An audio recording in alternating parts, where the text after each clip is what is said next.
Welcome to the Podnas with Face, Pat, and But I Tiz. also voluntarily teach in the worst school in Pittsburgh. I teach in the fucking voluntarily for years taught in the worst school in Virginia. You feel me? What the fuck are you talking about? What I'm doing for black people? Ain't no other black people from my area going to the school I teach in, motherfucker. Ain't no motherfucking black kids doing the fuck I'm doing. That you can join in on. As always, I am your boy Tiz, 1/3 of the partners, along with fuck wrong with them. It's the Padawan here. Oh man, I love it. I love it when Face in the place. I'm the other third of the partners, along with the other third of the partners, and I love it when this other third of the partners go on a rant.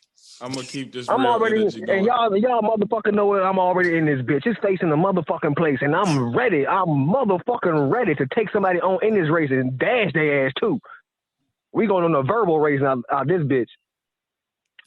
So, we're gonna flip topics a little bit. I'm gonna do my first topic second and my second topic first. We're gonna get right into the Tiz Tape Umar update.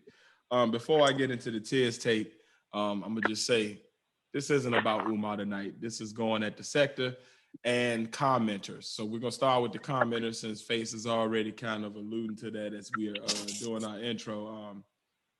Sorry, people doing this shit out here where they keep coming at us with the same argument, and then when we respond, they have nothing to say, or they delete their comment, or they or they just back up. Like my thing is, answer our question. We're answering your question. The question has been, well, what are y'all doing for the community? Because we're criticizing Umar and his lack of a school. Now, to get into things for the evening, you know what I'm saying?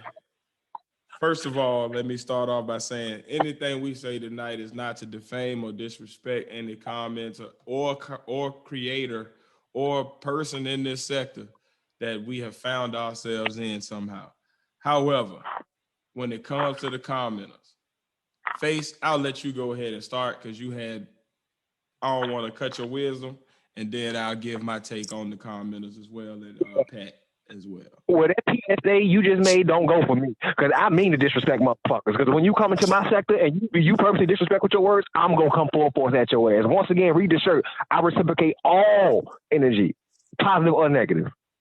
So when you come to the channel, you choose not to read all the content or view all the content. You pick and choose. Cool. Do your thing. But if you're going to pick and choose, be educated with your decisions and have an open ear when you listen. Too many of you motherfuckers keep coming in closed-minded. Oh, they talking about Umar. I'm going to go see what the hell they talking about. Be open-minded, motherfucker. Because you caught up on his rhetoric. I'm caught up on his actions. That's a big difference. And for some reason in 2021, motherfuckers can't still distinguish between words and actions. My actions, as far as a black man in the black community, I voluntarily for years, I think 8 years of my life as a teacher, purposely taught in the worst school in the Tri-Cities area. Purposely. So I can help and reach and teach those young black men and women. The fuck y'all doing? Just going to work? I won't get hardly no money for that shit. My joy came from being able to reach and teach motherfuckers and get them off the corner. Fuck y'all doing? Let me ask y'all what the fuck y'all doing? Commenting, typing. That's it? That's what you doing? That surely ain't helping nobody but strengthening your motherfucking fingers. Make a comment, stick behind it. Get into the conversation with us. Don't just make a scary ass comment and run off with your tail tucked behind your fucking legs like you're a puppy or some shit. Don't do that. Be real. Be all the way real. Put your comment up. Let us comment back. Get into a discussion. That's the only way shit can be resolved, through a real discussion. As we all said and all know, I can be with that goofy shit just like anybody else. But I have to have a conversation. Don't think because I want to have a conversation, I'm weak. Don't think by no means by far because I want to have a conversation, I'm weak. I'd rather have a conversation because me going the other way, it ain't going to be good for me or nobody else. So let's have this conversation, people. I'm open to talk to anybody about anything. Umar, whatever. But come with facts just like I come with facts and my brother comes with facts. You got to tell you. So yeah, like you said, as far as the commenters go, man, when you act for the last time, listen to this and listen to this clear. You listen to every other thing, listen to this. I'm gonna start you off from the beginning and work you here, so that way you're not confused about why my why I personally talk about Umar. When I came into this sector, it was in 2016, 2017. I was lightweight, seeing videos here and there from people like a Max V, from people like Len and Anna. And it really wasn't that deep on Umar, really. It really wasn't. It was a content based around manhood and stuff like that. And I would see these videos, cool. Now, I was personally have been into Umar. I started as a person that heard his rhetoric and saw him on Hidden Colors, and saw him on, there was a DVD going around of him doing a speech. This was like back in 2010, 2011. So I was actually a fan of the dude, thought he had some decent rhetoric, you know what I mean? Thought he was a good orator, you know what I mean? And had respect for the brother. So that's why I came into Umar. Around 2014, he was talking about doing the school in St. Paul's. Now, I'm from Virginia, so, you know what I mean? We all from Virginia, so like, or mainly grew up our lives in Virginia. So like, for me, I saw that as something cool. I know the history of St. Paul's College. I thought it was a dope move. You know what I mean? A black man owning that. So I donated. All right. Now with donating, he was saying, you know, you could text the same number he still got. You could text him and get information. So I did so. I asked questions. That was it. I got ignored over and over and over again. All right. We come fast forward. We get into this past year. I'm stumbling down YouTube rabbit holes as I'm working from home now. I come across these same people that was talking about manhood. They now talking about Umar Johnson. I'm like, what's going on with Umar? Like, last I heard, he was trying to open the school. Even though he ignored me, I tried to think the best of it. I'm down with it. Cool. I see these dudes, they making videos about Umar saying that he's scamming. I watched the documentary by Len and Anna. Open my whole world up. Now I'm down the rabbit hole. I'm seeing a bunch of videos about Umar and his scamming and how the school is just a front for him to get money. And they're showing videos that I've never seen before personally, because I've only seen the stuff that's out in the mainstream. You know what I mean? So I'm still thinking this dude legit. I see all this shit. I realize, oh, this motherfucker has frauded me. And if he's frauded me way back in 2014, imagine how many people is getting frauded since then and still are getting frauded. I then go on to find out that obviously he's been frauding since 2010, 2011, 2009, whatever. So that's my entry into this. Our podcast is not a Umar podcast, though, which is why I don't even really consider myself in the sector. I consider myself a part of the sector because I go over there and I watch videos from people who are in that sector. But our podcast and our channel is not in the Umar sector. We are a podcast that's three brothers that like to talk shit, and we got opinions on shit, and we want to share them with other people and see if they agree or disagree and learn something in the process, and at the same time just enjoy ourselves. Like, that's what we about. That's the stated purpose when we first started. That's still what we provide. That's the content that we enjoy making. So that's my entry into this. Now, when I came into the sector was a bunch of people. I used to jump into the Cookie Crush chat. I used to jump into Max V's chat on my personal page, and I jumped in there because I enjoyed the community vibe of it. It was a bunch of people encouraging people. You know what I mean? A bunch of people united over like bringing awareness, and you had a mixture of people that was like, oh, I been knew about Umar, to the people that was like me, like, oh, damn, y'all done woke me up. I never knew this shit was like this. So I thought it was some cool shit. Seemed to be a bunch of black people supporting people. A lot of the channels that are now part of the problem, I'm going out of the commenters now. I'm obviously talking to the people in the sector. So again, I don't mean this as no disrespect or to defame nobody. I honestly mean this as a wake-up call to some people that I think actually got some fucking talent out here, but they using it in some dumb ways to me, and some ways that is just detrimental to our community, and it's just taking down the whole sector in general. So my Tiz take of the week: the sector is like the housing bubble in the market, in the stock market. It's a bunch of people making horrible decisions for quick gain, but with no solid foundation anymore. Sector creators need to build more like the precious metals market.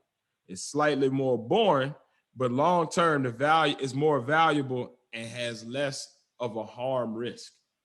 What I mean by that is, you got people out here harassing women in the sector for views and to get back at them because they critiqued them.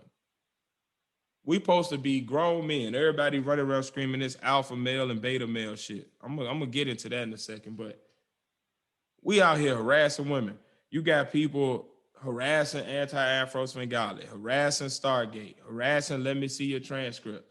You got this dude, Shakim Ra, this brother done harassed this woman and then put up false copyright strikes on her page, and she's not done nothing like that to him. To the point where like she's on Twitter, like begging people for help. People just hanging out with this dude in their chats, not saying nothing to him about it, not holding them accountable, not like man to man, not on some beef and shit, not on some trying to harm somebody shit, but like on some checking another man. Because that's what we're supposed to be able to do as Black men, is to check each other and correct each other and critique each other and hold each other accountable, not harass women. We're supposed to be protecting these women. I'm saying people doing shit like doxing and putting people personal info out and doing shit like that. That's dangerous. For one, people like Flacco, Shakim Ra, Anti-Afro Svengali, like y'all putting out personal information, like that's dangerous to yourselves because you don't know how each other's gonna react. You don't know how people gonna react to that. People could be with the goofy shit like us and can end up at your fucking house. And now you got a problem where either you are defending yourself and you got to hurt them, or they're hurting you because you done did some dumb shit like that. Like, it's not necessary. You can levy critiques in a respectful way without getting into somebody's personal life. Levy the shit that they're putting out there publicly themselves, because that's the stuff that you should be critiquing. That's the stuff that they actually got out there. Somebody's personal business ain't really our business, people. Let's be real. You got people out here trolling in the sector, doing shit just for views, knowing that that's not really where their heart lies. You got people like Max V and Smoke God. Max V birthed Smoke God to the sector. That's what people found out about Smoke God from. And now you got them two beefing and going at each other on some nasty shit to each other. And they like, come on, bro. It's like, y'all supposed to be the man people, like the so-called alpha male parts of the sector. Like, we can't be out here looking like this. That's not alpha male behavior. Binary Code, my brother, he started off on some respectful shit, like critiquing people, but not on some like I'm trying to start trouble, just trolling for the almost for good. Now it's becoming like he's getting caught up in the beef. Like, that ain't necessary, bro. That ain't, like, you're more talented than that. You got people beefing and hating on people who don't affect you. Like, a lot of this started because you had people like Flacco and Monty Woodgrain and all these people coming at Lennon Honor and hating on him because he getting super chats. Everybody in YouTube that's a creator is trying to get monetized to the point where they can have people who support them be able to support them financially in an easy way. That's what we doing this shit for. So why are you beefing with people who ain't got nothing to do with you? The Max V and Smoke God hate seems to be stemming from basically hate over views and hate over subscribers and hate over who's coming on whose panels, and like, what that got to do with your panel? Like, build yourselves. Don't destroy each other. Like, being a considerate, stable, nuanced thinking person is not being a beta male. Being a beta male is jumping to emotional and unethical tactics to sabotage and defame everybody who disagrees with you or has the same subscribers as you. Being a beta male is seeking out and then posting people's personal information that's not common public knowledge. Being a beta male is harassing and going back and forth with women. Being an alpha male is having enough integrity in yourself and your content to make sure that your content matches your message, who you say you are in your content. Being an alpha male is standing up for our women and protecting them and holding other men accountable when they going at our Black women in the wrong way, and being okay with that. And being okay with being checked when you wrong for disrespecting a Black woman. Being an alpha male is having disagreements in a civil manner with another man, where you're respectfully having a discourse with them, not yelling, cursing, defaming each other, throwing ad hominem attacks at each other, but you're actually able to disagree with them in a conversational way to where that both of y'all can leave with neither one of y'all feeling like the other one tried to make them feel like less of a man. Not because you soft or you scared of the other man, but because you respect yourself enough to know where that shit could lead. 95% of us in this sector are over 30 years old, yet we condone and laugh at the childish behaviors that we condemn and put down in the younger generation when they do it. Most of us claim to be out here for black and brown uplifting, but we out here literally condoning activity that is divisive, and we would despise it if the dominant society did it to us. So my final take. Shit. What you said, Face? That's some hypocrite ass shit. You feel me? Like, we can't have it both ways. You can't eat your cake and have it too. Like, so my final take on this, man, it's time for the creators and panel members and chat members in this sector to do three things. For one, create the content that speaks to your passions and your talents instead of harming others with your content.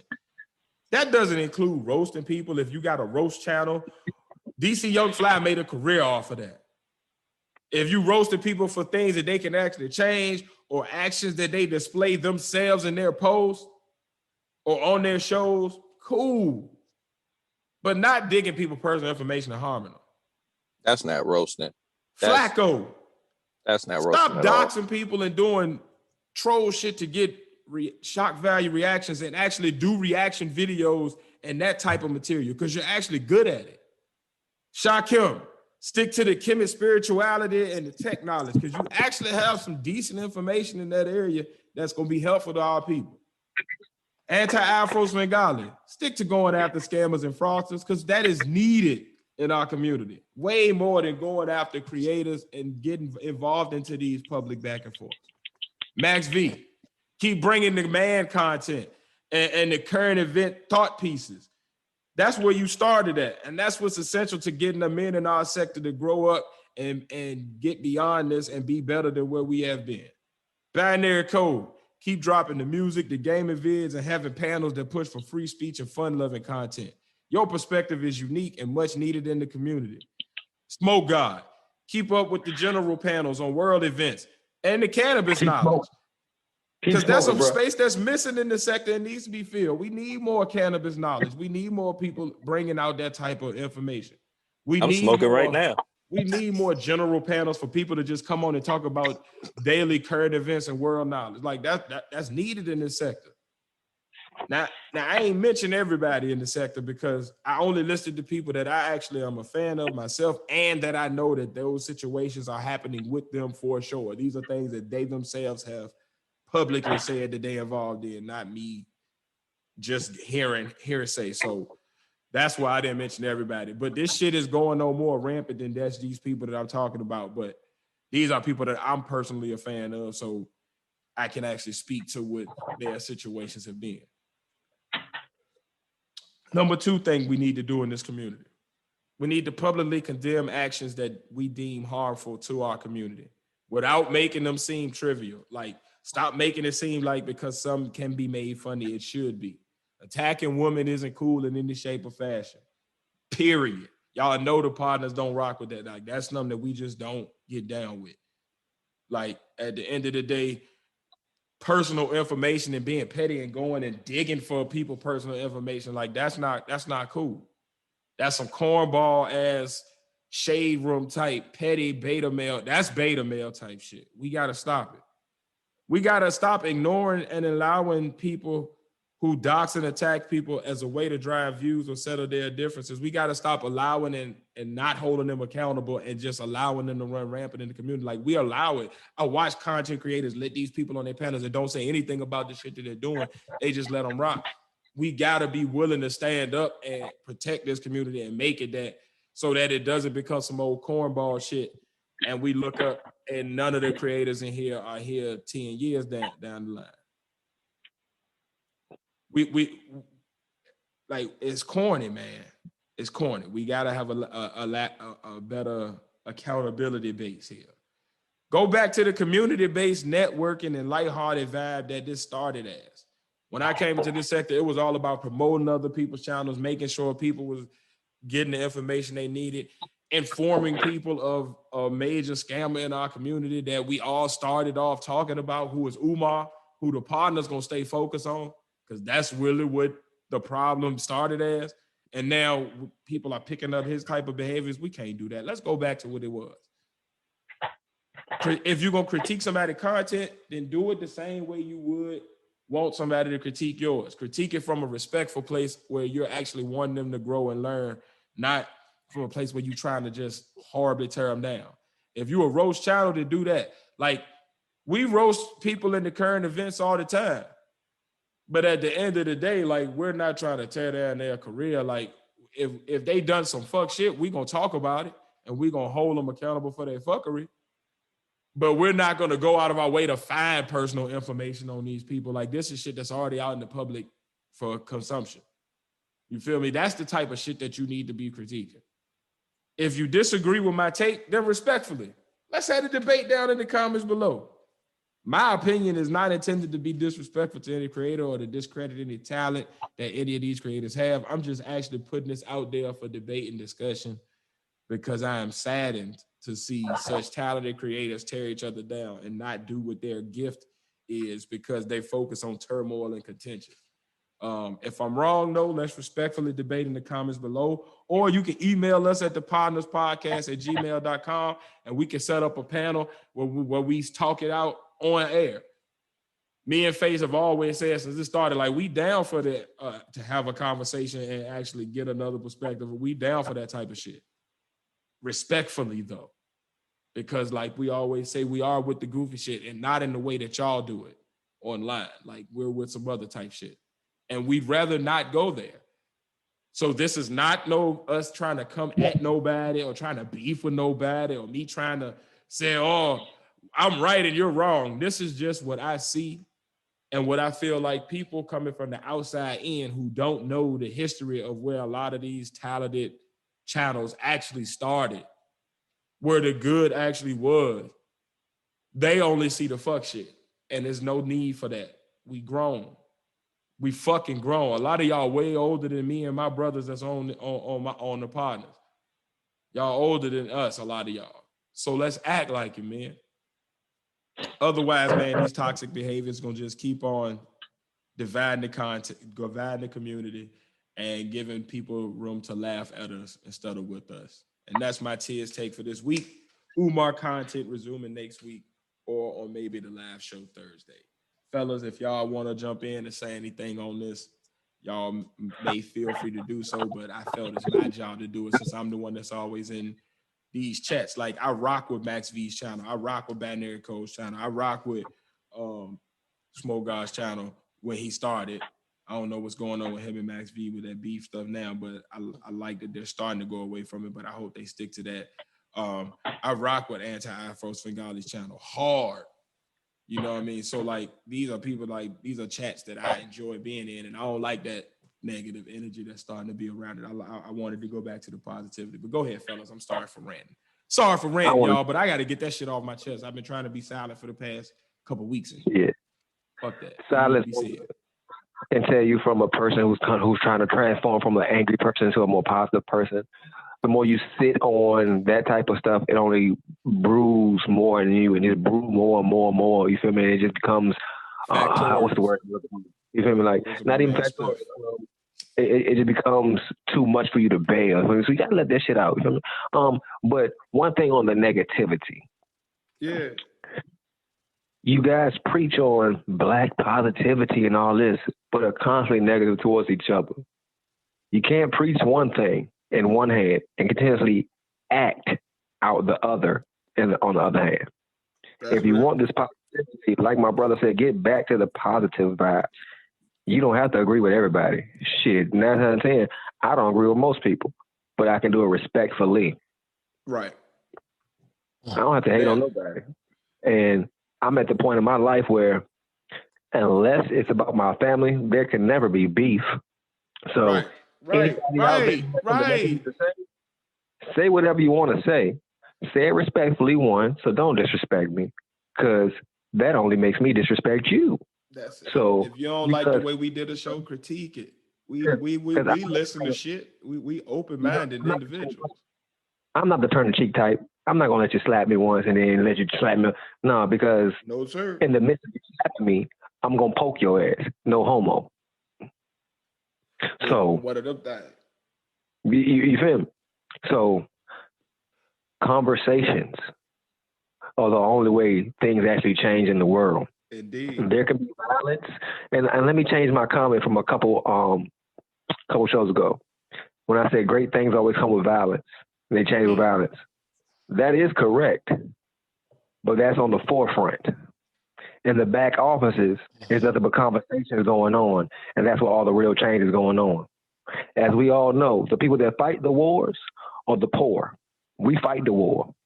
Amen. The people that decide the war are the people who's having conversations because they're above. Come on, preach.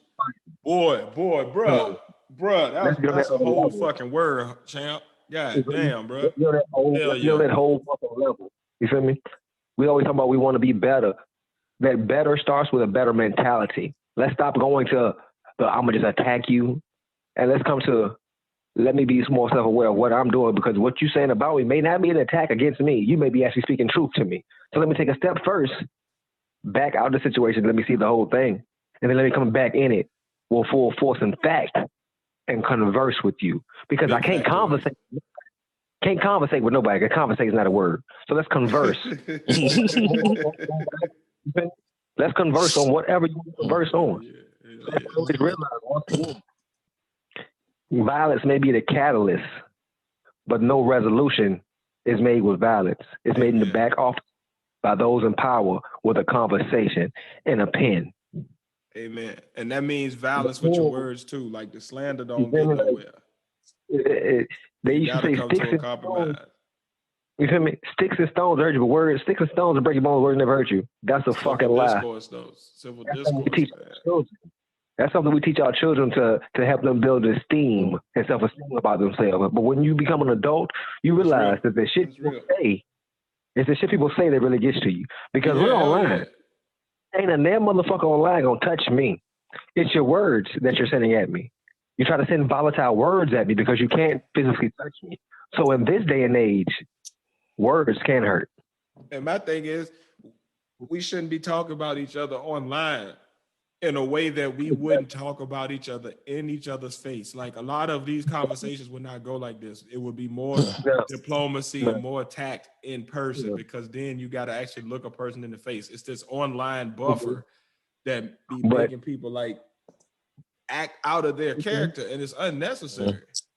But I'm gonna take it even further. I'm gonna stay on your wavelength with people act a certain way and act funny in front of people. But I'm gonna take it to the next level higher. Most people in this country got a problem with masks. I don't want to wear a mask. I don't put this mask on. You wear a mask every day anyway, because you don't go out the house being yourself. You fake in front and put on a mask for everybody. You going to work, put on the mask. I put on the mask every day, because if people knew who I was, a lot of people wouldn't want to approach me because of how volatile I can be. But I'm a conversationalist. I'm a nice person. Come talk. That's it, man. But once again, I say, watch what you're saying. Keep it respectful. That's it. Like, you don't have to be disrespectful to disagree.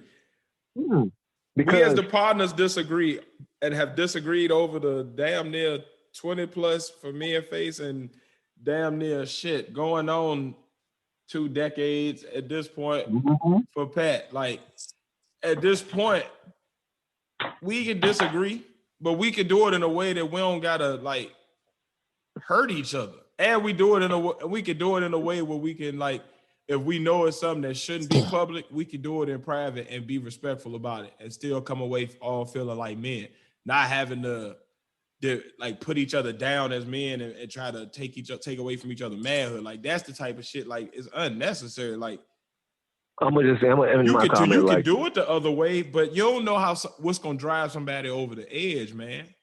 You don't know what's gonna lead somebody down to suicide or homicide or any other negatives that can come out of a negative start like that. You know what I mean? Like it's just unnecessary to me, man. And it didn't start like this. So my mother taught me something as a child. You feel me? And I don't think people teach it to their kids no more. Because I see a lot of adults don't follow behind it. If you don't have nothing good to say, don't say shit at all. Man, that's it, bro. You feel me? If all you have to say is negative shit, keep your negative shit in yourself inside your head. Because once again, it must be something you're not self-aware of. Because when I was hating people who lied to me all the time, I didn't realize I was a liar at that point. Realize something about yourself before you send hateful comments to somebody else. But once again, know the difference between critiques and roasting and being disrespectful and being damn near unethical and illegal by doxing people. Like those are things that are over the line and should be just generally known to be over the line. Like women and kids are over the line. Like that's just old school street code, man. Like this is just normal. You know what I mean? Just man law, street code type shit. Like we know these things. So let's just live up to it. That's all. It's good to disagree. You feel me? Like, I'm gonna let the world know. They want to try any of those tricks or anything. Out of the three partners, Stace is the one with no common sense. So I wouldn't try it. But man, we ain't looking for that. That's the thing though. We out here trying to make our content and we ain't even in that sector. So when I say I'm talking to the sector, Tiz is the link to the sector. Like I'm the one that's when you see the Podnas pop up in the chats, in Max V's chat or in his Cookie Crush chat or in Smoke, like that's me. So it ain't that's our channel being represented. Like I that's why when y'all be like, hey man, y'all go follow the Potters, I be like, hey, I don't want to promote a needs people thing. Like I'm here to be a fan and a viewer and a member of their chat, just like y'all. I'm not there to as an official. Let's rally for the partners. We do that on our channel. That's what our channel is for. We talk about our shit on our channel. And we don't go nobody else shit for that. Right. And if you only following us just for Umar shit, like I told y'all a few episodes ago, like unless he's doing something sensational or involving the school specifically, I ain't speaking on that man no more. Cause I'm even willing to admit, like at some point I went from speaking on the man about the gripe I actually have against him to just being corny and just clowning him. And that's not necessary for me to do either. Like he does what he does and it's obvious to people like myself who watch. And I have areas that I can go for that type of interaction. I can go to safe spaces like a Lennon chat when I want to just talk about the realism of what he's doing and get that intellectual need, but also get my roast on and get my jokes off. Because some of this shit is just so crazy. It is funny, but I'm not about to be the one that's like my gripe against him is specifically about the school and his lack of care for the donors and the downright what looks to me to be illegal behavior that he's using to get these donations. And I'm not with that. Well, and if y'all with that out there, or if y'all don't like that, and if y'all think that we about to make that's gonna beat all of our content, then I'm sorry. If we lose subs because you mad because you subscribe to somebody's channel I mentioned tonight and you feel like I said something out of line, I'm sorry. If you one of the people I said something about tonight and you feel a type of way, I'm gonna ask that you come in the comments and talk to us respectfully.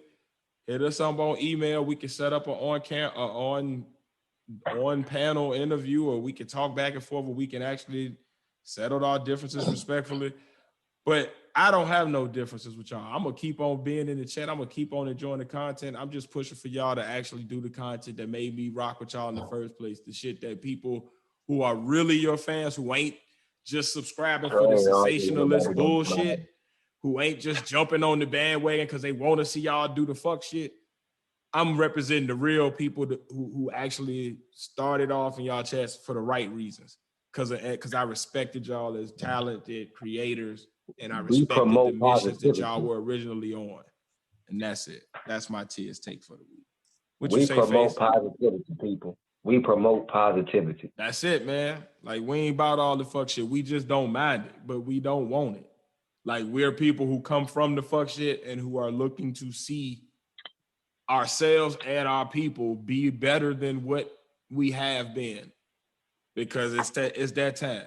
You know what I mean? For us as men, for us as individuals, ourselves, like we ain't excluded from needing to improve. If you listen to our content for real, and if you a real Pod Squad OG and a real person that come here for the real content we make, then you've heard us on our struggles with mental health, on our struggles. You've even heard our entire life stories on our struggles to get from certain dark places and certain demons that we've had. So like at this point, like you see, like we ain't here for the fuckery, man. We report on the fuckery. We gonna talk shit about the fuckery. We gonna laugh at the fuckery for sure.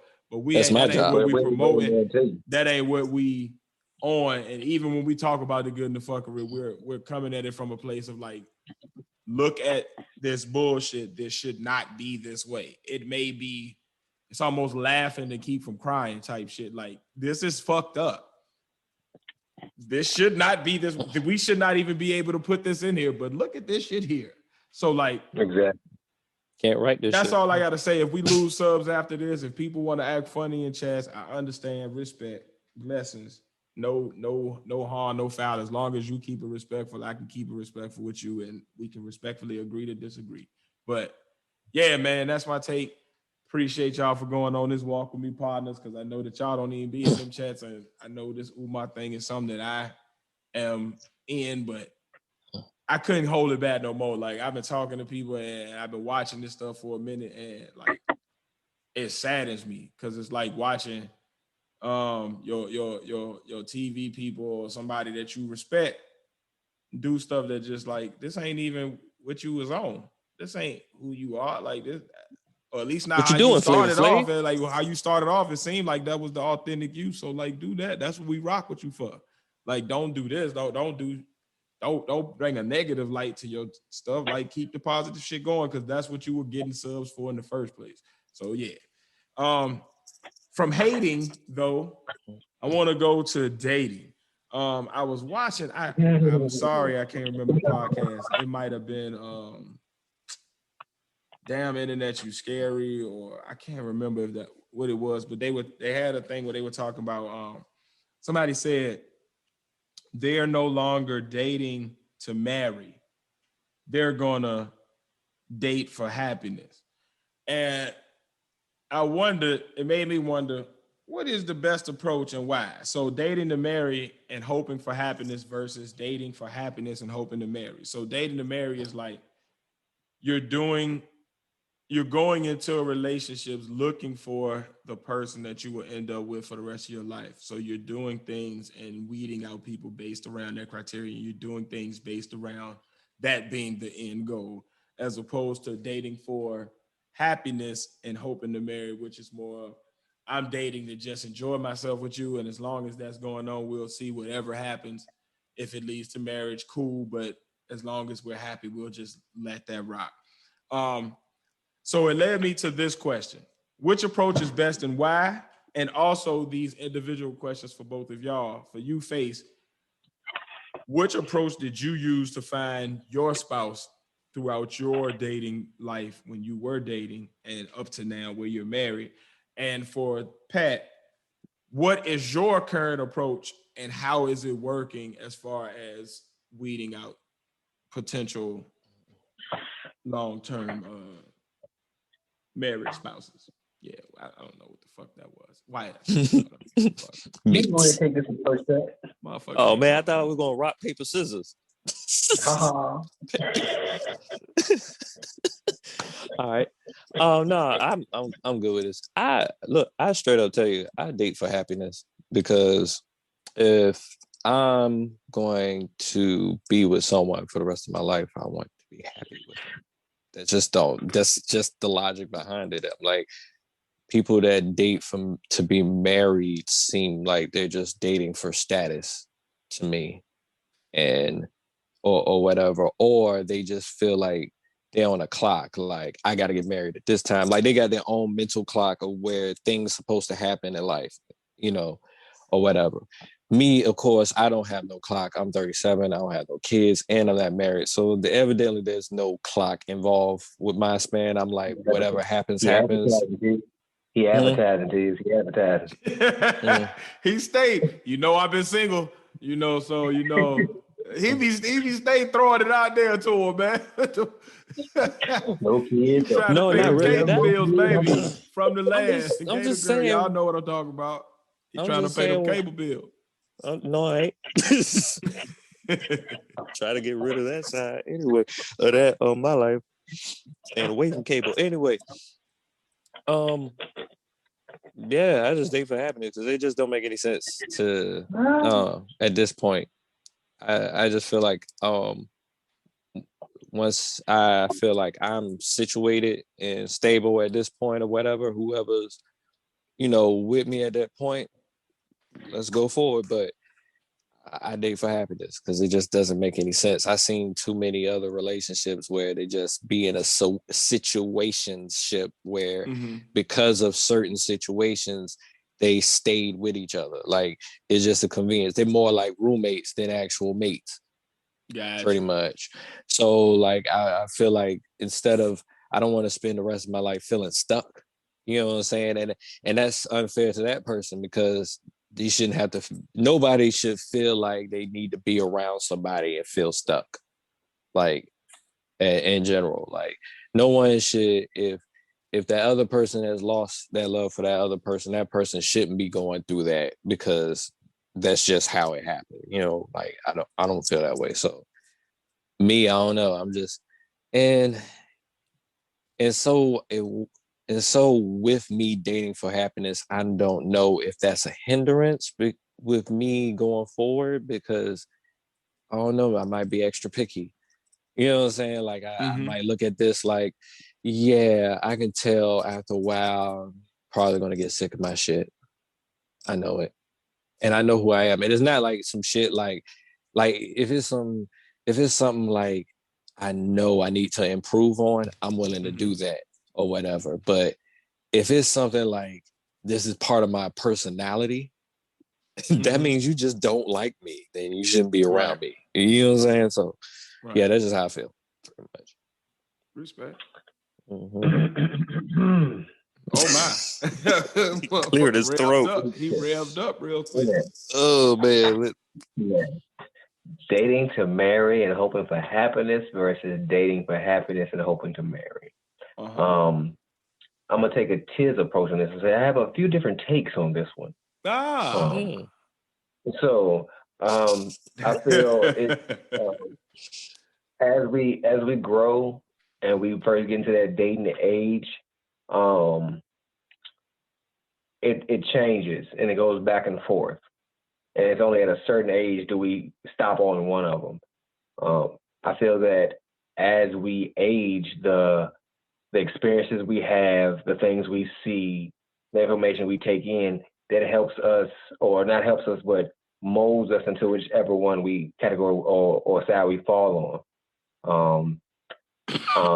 Just speaking from my perspective, most females, when growing up, they're all taught or shown to try to get married and choose a mate for this and choose a mate for that. And it's only in their later years where they're always taught to try to go for happiness then. But they're always conditioned to do marry. And the vice versa, most men growing up are told, go out and be happy, go be fruitful, be happy. And then eventually you gonna land one. But I see it as we get older as men, those experiences we take in and the relationships we go through, I think depending on the how can I say, the mentality of the man at the age he is, you're still going to be stuck in whatever one you were in the predominantly most of your life. So as most men, we go out and date for happiness in our early 20s and late teens. We date for happiness. We trying to get happy. We trying to bust that nut. I'm trying to get happy real quick. You feel me? I want to be happy as many times as I can be happy, and as long as I can be happy. Speaking of personal experience, growing up and getting into college and stuff like that, I was looking to be happy all the time. And I was like, was a very happy, joy. I was a very happy person. I was a very, very happy person. Marriage was never on my mind. Pause. I don't even know why, but I'm gonna just put that there just in case. I don't know why. It may not even need one. I don't even know anymore, but put that there just in case. Just personally, me, marriage was never on my mind growing up at any point. I've dated for the majority of my life to be happy. I've been a serial monogamous before I was married and got married.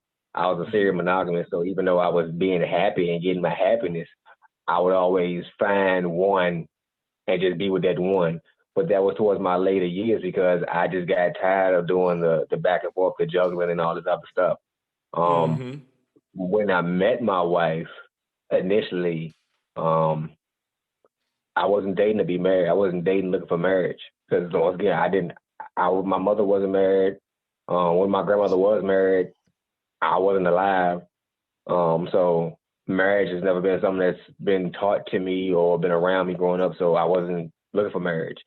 When I found my wife through us dating and us being continuously happy, regardless of what ups and downs, I started looking at her in a different light. And it was no longer I just want to be happy. It's I want to be happy with her. You feel me? So it changed, something switched off in me personally because it went from just me just want to be happy, just me, and I ain't care about nobody else's happiness, to I want to be happy with this person and I want to try to make this person happy. You feel me? So I feel that through just life changes and just experiences for men, that's ways you'll change. But just from my own personal experience and dealing with women and talking to women and just, I have daughters, so just from their mother's perspective, this was what their mothers tell them. As far as what I tell them, I see that the dating to marry and the condition as far as when you grow up, you should find this type of man and this and this and this, where boys or men, young men, we're never taught to, when you grow up, find this type of woman and make sure she can do this and make sure, you feel me, like, that's not really something we drill into our heads. But that's just me personally. So, I mean, like, to just sum it up, growing up, it's dating for happiness as far as me and most men. That's what, in my viewpoint. But as you get older and you become more mature and you realize what you want out of life, and it's just more than just happiness, you switch from just trying to be happy to, I want to be married. Because it's very rare. I have met some men that when they start dating young, they were like, I'm looking for a wife. And it was always odd to me for a dude to be like, I'm looking for a wife. But it was never odd for me to hear a woman at any age say, I'm looking for a husband. Where we're going to be 7 years down the road. That was never something odd to me. But for a man to say that, or me hear a man say that to a woman, or we be in the conversation and a dude be like, I need my wife, to be like, wife? What are you talking about? Like, how old are you? But like I said, that just comes with age and maturity in my book. So. Okay. It's funny that you said you're gonna take it from a Tia's perspective, because that's exact like the perspective you laid out of like your younger years versus your older years. It pretty much sums up my approach to how I got to my spouse. Like me and my wife, like I say, like from whenever I first started looking at girls and like, oh yeah, I want some. Whatever age that was in elementary school, up until about 16, 17, I'd say that was my approach, is to date for happiness and, whatever else. But right now, I just want to enjoy this. Ooh, sweet nectar. But I'd say like when I hit 17-ish, got to college, like I would say like my thoughts about dating started to change around then to like, I wanted to be married. I wanted to have a family. So I started like, even in my fuck ups in that age, I would say like it was all dating to be married. Like every relationship I got into with the girls, because I was actually trying to see if they was the one. Like I was actually trying to carry it like that. I was moving in that way. I was looking at them in that light and moving as such. In my in between time, yeah, for real. In my in between time, I would go through these phases of like serial monogamy, where I would be like that, and then I would almost realize, okay, I need to get this out of my system before I can actually really be with somebody for real and be married. So then I would allow myself to be a hoe for a while. And then I'd be like, okay, I think I'm ready now. And then I'd be a monogamous. I would go from that to that. So I think I definitely dated to marry most of my adult life. Even with my wife, like I started preparing myself and doing the things that a husband would do almost immediately when we got together and made it official that we were together. You know what I mean? And I feel like to me though, for my situation with her, it was the best situation because like, I feel like it caused me to do a lot of the things that a lot of men wait until they're already married to think about as opposed to doing when you're dating. So because I was coming from that approach, a lot of the kinks that a lot of newlyweds go through, I avoided because I had already got them out of the way when we both had an out clause, when we were both still just dating, when we were both still just boyfriend and girlfriend, as opposed to doing them when we're married and now the stakes are higher and we got kids involved, et cetera, et cetera. So for me, that was the best approach for my situation. But I'd say for the situations that I had earlier in my adult life when I was dating and married, it was horrible because the women I was with were not doing that. They were on the wavelength I was on before of dating for happiness. So it was always this friction of like, why do you act like this? Why are you not fitting this mold that I'm looking for? Oh, it's because you're just not trying to do that. Okay, so it led to a lot of bullshit in my relationships for a long time, but you know, you live and you learn. You know, you live, you learn, you do better. Boy, I could tell a story, boy, man, we got some. But if you heard the story time with Tiz, then you know that I've was engaged twice before I got married. You know, I've had children that were supposed to be here that are not here. So my life was very hectic before finding the woman who was currently my wife. So yeah. But that's neither here nor there. But yeah, so it seems to be like it really don't matter what approach it is. It's more just customizing the approach to whatever you are, whatever your perspective on dating is, I guess. There. What were you saying, Pat?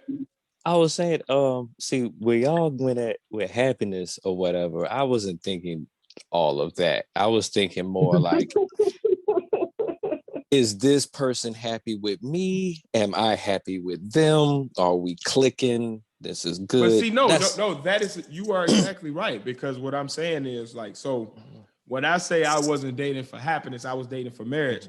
That doesn't mean that I didn't have happiness with those people. It just means that me looking, my main goal, like if I look back to my relationships and the girls that I was engaged to before I ever met my wife, right? If I look back to those two young ladies, a lot of the problem was I was moving in a way that I'm looking for marriage, but they were young ladies because we're all in our early 20s, late teens at this time. They were more looking for like the boyfriend that's the fun guy that they initially met. I would get with them and then I'm moving toward like, let's be together. Like, you know what I mean? And because of that, it would decrease the happiness. But I would push through them unhappy ass moments knowing that I shouldn't because I'm looking for like marriage. So I'm thinking like, you know, you got to fight through, but that wasn't the time or the women to do that with. It just so happened that being my approach, I stumbled into a woman who was also kind of on that same vibe. Like, I'm not looking to date just to be dating. Yes, I want to be happy with you, but my focus is the long term. What are we doing to get? Are we going to be together forever? If not, I can go ahead and keep it moving and go to the next. You know what I mean? So that was I stumbled into that. So that's what I'm saying. Like, it seems to be like you're dating in your way. Face did it in his way. I did it in my way. But it seems like it's really more just customizing. I did my. It depends on whatever your perspective is and what you're looking to get out of dating in that phase of your life and whether or not you're willing to stick to it to get that outcome in that phase of your life. If that makes sense. Yeah. But yeah, man. What do y'all think out there, Pod Squad members? Let us know. Let us know something. Let us Yeah. know. Let us know. Let us know. Yeah, So, man. what I'm gonna do? I'm gonna take another page out of Ted's book, and I'm gonna flip my topics. Ooh. I'm gonna flip my topics real Flip quick. it and reverse So I'm gonna hit y'all with the face real quick. I'm gonna give you a little facelift. We gonna change it up this week. Since I'm going through a little personal journey myself with this little anger thing I have and how I deal with issues. Angry black man. I'm not gonna give you no angry list this week. Mm. All right.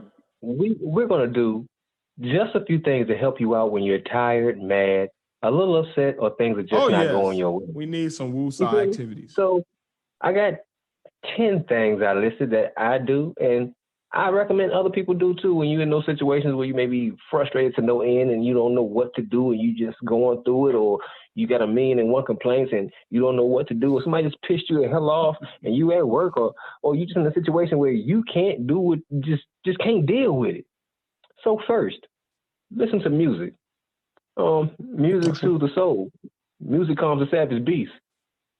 Music can take that anger out you. Find a song. Get your emotions out there. Yes. Number 2. Might I suggest the Sunday Service Choir by Kanye? I don't care if you like gospel. I don't care if you're a Christian like myself or you are you can be anything. The way they be remixing like contemporary and popular songs and putting it like the arrangements and stuff, if you into music, it's very good and it just makes you feel better by the end of it. So yes, that's what I'm kind of listening to. I got 2 songs to recommend. My favorite song to listen to when just anything's not going right, or I'm pissed off, frustrated, or I'm feeling those volatile moments, I listen to Basshead Jazz by CeeLo Green. I knew he was gonna say that. Basshead Jazz. Yep. That's my jam. You feel me? Second song is Liberation by Outkast featuring Duckman. Mm-hmm. Listen to those 2 songs, and I guarantee if you're going through something, that song, they gonna get you through. Another one that's really good too is Rolling. Yeah, I remember that song. Family. Yeah, Tess put me onto that John too. By the time you get to CeeLo's part, if you ain't feeling something in your spirit rise, I don't know who you are. You must be. Yes, indeed. Next thing, take a long car ride, man. Just hop in the car. Just drive. I do that all the time. You ain't got no destination. You don't have to have a destination. Just know how to get back home. That's all. I do that before the podcast. It's very calming. It's all right. It's very, very calming. Yeah. Second thing, most people may not think about it because we all adults, but take a nap. Man, yes. Luxury. A good nap will save a life. Get some rest. Y'all heard me. Get some rest. You hear me? Sometimes your brain just needs to relax. Sometimes your brain just needs to rest. Go to sleep. Yep. Let your body and your mind relax. Go to sleep. Go to sleep. The next thing, for those people who are a little bit ahead of me on this controlling your anger thing, find a quiet place and meditate. Yes. You feel me? Yes. Become one with yourself. Yo. People out there, if you deal with a lot of like stress, anxiety, even if you just dealing with it for that moment, meditation, it's hard to get into, but if you stay with it consistent on like the first month or so, like once you hit that spot, it is one of the most decompressing feelings to just let your mind not be focused on any one thing. You never realize how busy your brain is and how much that leads to the stress hormone cortisol and how inflamed that makes your body. But you never realize it until you started. So what I suggest, get on YouTube. It's how I started. Look up 5-minute meditations for whatever you're feeling. They got 1 million of them. And just sit there, listen to the guided meditation, listen to what the voice is telling you to do, and just try it. And just try it again the next day. And make it consistent. Find them 5 minutes. And as you get used to it, you will find that like your brain starts to just like, oh, I don't have to have any answers right now. I'm just going to be. And you realize how healthy that is. Because even in your naps, if you're a person like me that's always thinking, you're even dreaming fucking shit that's almost real world shit that you're really going through. So it's like your brain is constantly trying to figure out and like what's the next move? Okay, what's the next thing? So like, yes, meditation. Thank you, Face. I'm sorry, y'all, but thank you, Face. Meditation. The input is well liked. Yes. I like Good that information. Y'all. That shit is healthy as fuck, dude. Meditation. Now, me being a person, me being a person who suffers from PTSD and anxiety. Number 5, I like smoke one. I knew he was gonna have this somewhere on the list. You feel me? Got to be somewhere on the list. Smoke one. Yes. Relax. It's becoming legal everywhere. So partake. It's not a bad thing anymore. 6, find someone to vent to. You feel me? Find someone to vent to. Yeah. Not somebody who you need to talk to and somebody who talk back, but just find a listening ear. So you just get shit off your chest. Somebody who just sit there and just give you that eye contact and let you just go. It helps. They don't even have to know nothing about the situation as long as they're willing to listen to you. Yeah, offload and that you shit. got to know the person. You'd be surprised. And doing what I do, the most random people vent to me. I've heard about people divorces. I've heard about people divorces. I've heard about people kids who don't do nothing. I've heard about people parents that don't do nothing. I've heard people about grandparents and parents and don't do nothing. I mean, I've heard a little about everybody's life story just doing the job I do. And I'm just a person who just gives a listening ear. People leave out my office feeling 10 times better just about talking about some shit that they ain't got nobody else to talk to about it. And I ain't got nothing to say, but I'm just a listening ear. And being the person who does it too, venting helps. That's real. Please believe me. Just get it off your chest. Man. You can't hold that shit. Just to say it, put it in the universe. Just say that shit out the universe. You feel me? Just say it. Get it out. Or journal if you got to. Hell yeah. Then go write it down. Write it down, but you're still getting it out. Vent to your paper. Vent to your paper and pad. You feel me? Get that shit out. Number 7, exercise. You feeling mad? Yes. Exercise. Yes. Pump some iron, hit some push-ups, hit some sit-ups, do some in-the-house exercise. If you ain't got a gym membership, make your bad time when you go to the gym. Get your workout on, man. Work that shit off. Number 8 goes along with number 7. Take a long walk. A nice brisk walk. You feel me? Just go for a walk. Fresh air and sunlight, man. It's getting hot outside. Melanated peoples. It's getting hotter and hotter every day. Go for a walk and enjoy your environment. You feel me? Don't think about your issues. Let your issues evaporate into nature. That's true. That's true. Into nature. Number 9, for all of my tech people and people who get down with the video game, play a game. Get on the hop on the video game. Yes, take out your frustrations on somebody on the video game. Go get away into another world. Go be an adventurer. Go slash some zombies. Go do whatever. But yeah, I'm telling you, video games help. Go tackle the hell out of somebody. Go dunk on somebody. Like that shit works, man. Video games and my last one I take from my little brother Tiz, who even does this now. Find you a place where you can just scream as loud as you can and release all that you got to give. Sometimes you gotta get that shit about you, man. You just gotta yell out a primordial yell. It works for Goku. You gotta release. You gotta just find you a nice private area and just release that shit about your gut, like a guttural war cry at the universe. If you don't believe me, Vegeta works. Do it. No. Yeah, like you gotta charge that shit up and like really get that carnal growl out you, champ. But I don't know. It worked for me. It really helps. If you've ever been in those situations where you can't figure out what word to say because your mind is just all there, yell. Just scream real loud one time, and you gonna feel like, oh man. I have a closet in my house that is just for that. That helps. You feel me? You'd be surprised. And that's just a face list of things that'll help you out when you're feeling tired, mad, or a little upset. I got one to add for you. Add it up. Go ahead. Drawing. There you go. Do some I knew you were going to say that. Yeah, draw, paint. When I was thinking about this, I knew you were going to say garden, whatever the fuck you into. Hell yeah. Yeah, I got so much anger. I drew a whole comic book. Build some shit. You know what I mean? Like make puzzles, whatever the fuck you into. Yeah. If you're angry, do what I do. Draw somebody punching somebody. That's what I do. Now, it's fun. There you go. On to my real topic.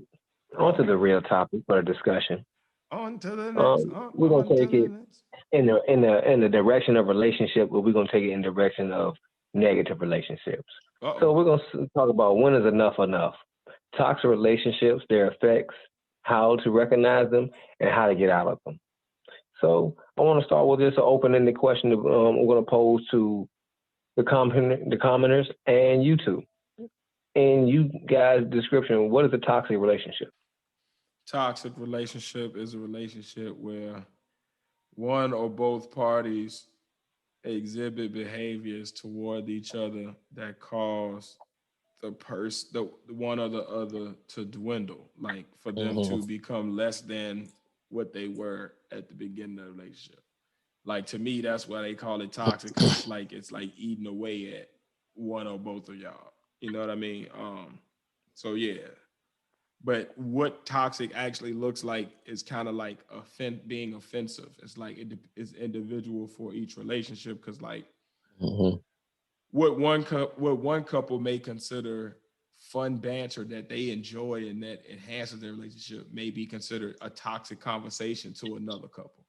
Yeah, so it really depends on what those individual boundaries are. But any relationship where they're demeaning and degrading one or both of each other is a toxic relationship to me. I was going to add on like relationship may not be like a victim. It may be just that them together is not a good look. Like somehow, some way, they always in some kind of drama or whatever. Like they have their moments where they're not, everything is cool or whatever, but it's way more moments where there's some random drama or disrespect going on, pretty much. Like, just another version of one, pretty much. Well, as far as me, I feel like every positive relationship, it comes 50-50. You get 50% happiness and you get some 50% of sadness, because every relationship you have ups and downs. Okay. But I feel it becomes toxic when that scale becomes to tip and more than a 20-degree angle, more than a 10-degree angle, and that side of negativity starts to get heavier.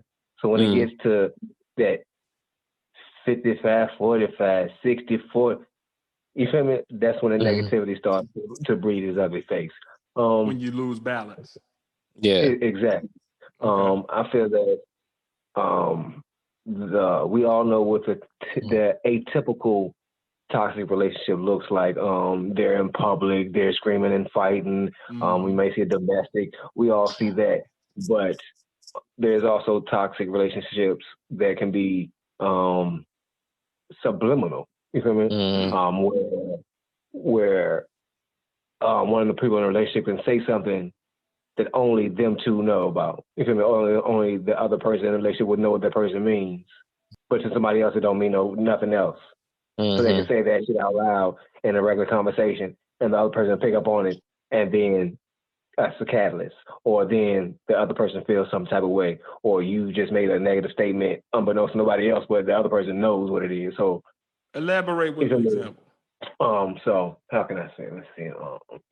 So say two people in a relationship, there's some in the house shit that happened. Only they know about it, and it's some in the house fucked up shit like let's say so dudes will get embarrassed. So most dudes get embarrassed if their wife say something about them eating ass. You feel me? Only them two know. Only them two know about it. Just an example. So this was on our live one time. So that was on our live. Yeah. I think that was. You feel me? Shit. So just as a random example, that's the only thing I can think about right now. Or just in that example. So they know about it, but he feels some type of lower way about it because he did it for her. You feel me? Or matter of fact, reverse it. She did it to him, and he feel real low about it. I don't like the way you did. I don't like the way you made me feel about that shit. But in public, she talking about eating ass and eating the man ass, but don't direct it to him. But he know what she talking about. You feel me? That he feeling all demeaning, and shit. You feel me? I mean, I know what the fuck you talking about. They may not know, but I know what you don't. She's subtweeting. And then everybody already thinking that guy, because who else has she been around? Pretty much. Yeah. But does that include if she's doing it unintentionally? Like if the conversation gets steered toward that and she's just giving her opinion on it because that's what the people in the room talk about, but the dudes still get embarrassed inadvertently. Does that still count as toxic, or is that like subliminal? That's subliminal toxic.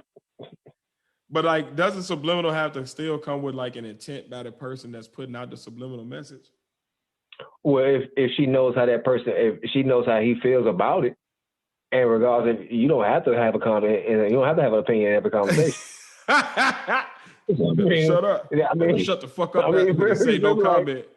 Better say you over here so you don't get fined. Pull a Marshall. You say something. You feel me? Like, I mean, that's just, in that situation, I don't know, but could be. But just as far as toxic relationships, I mean, the atypical one, like I've always said, in past episodes, I've been in one of the worst of the worst. And that was the atypical toxic relationship. Yeah. But before I got to that level, it was subtle signs of toxicity that I was aware of, but I refused to acknowledge it myself. You feel me?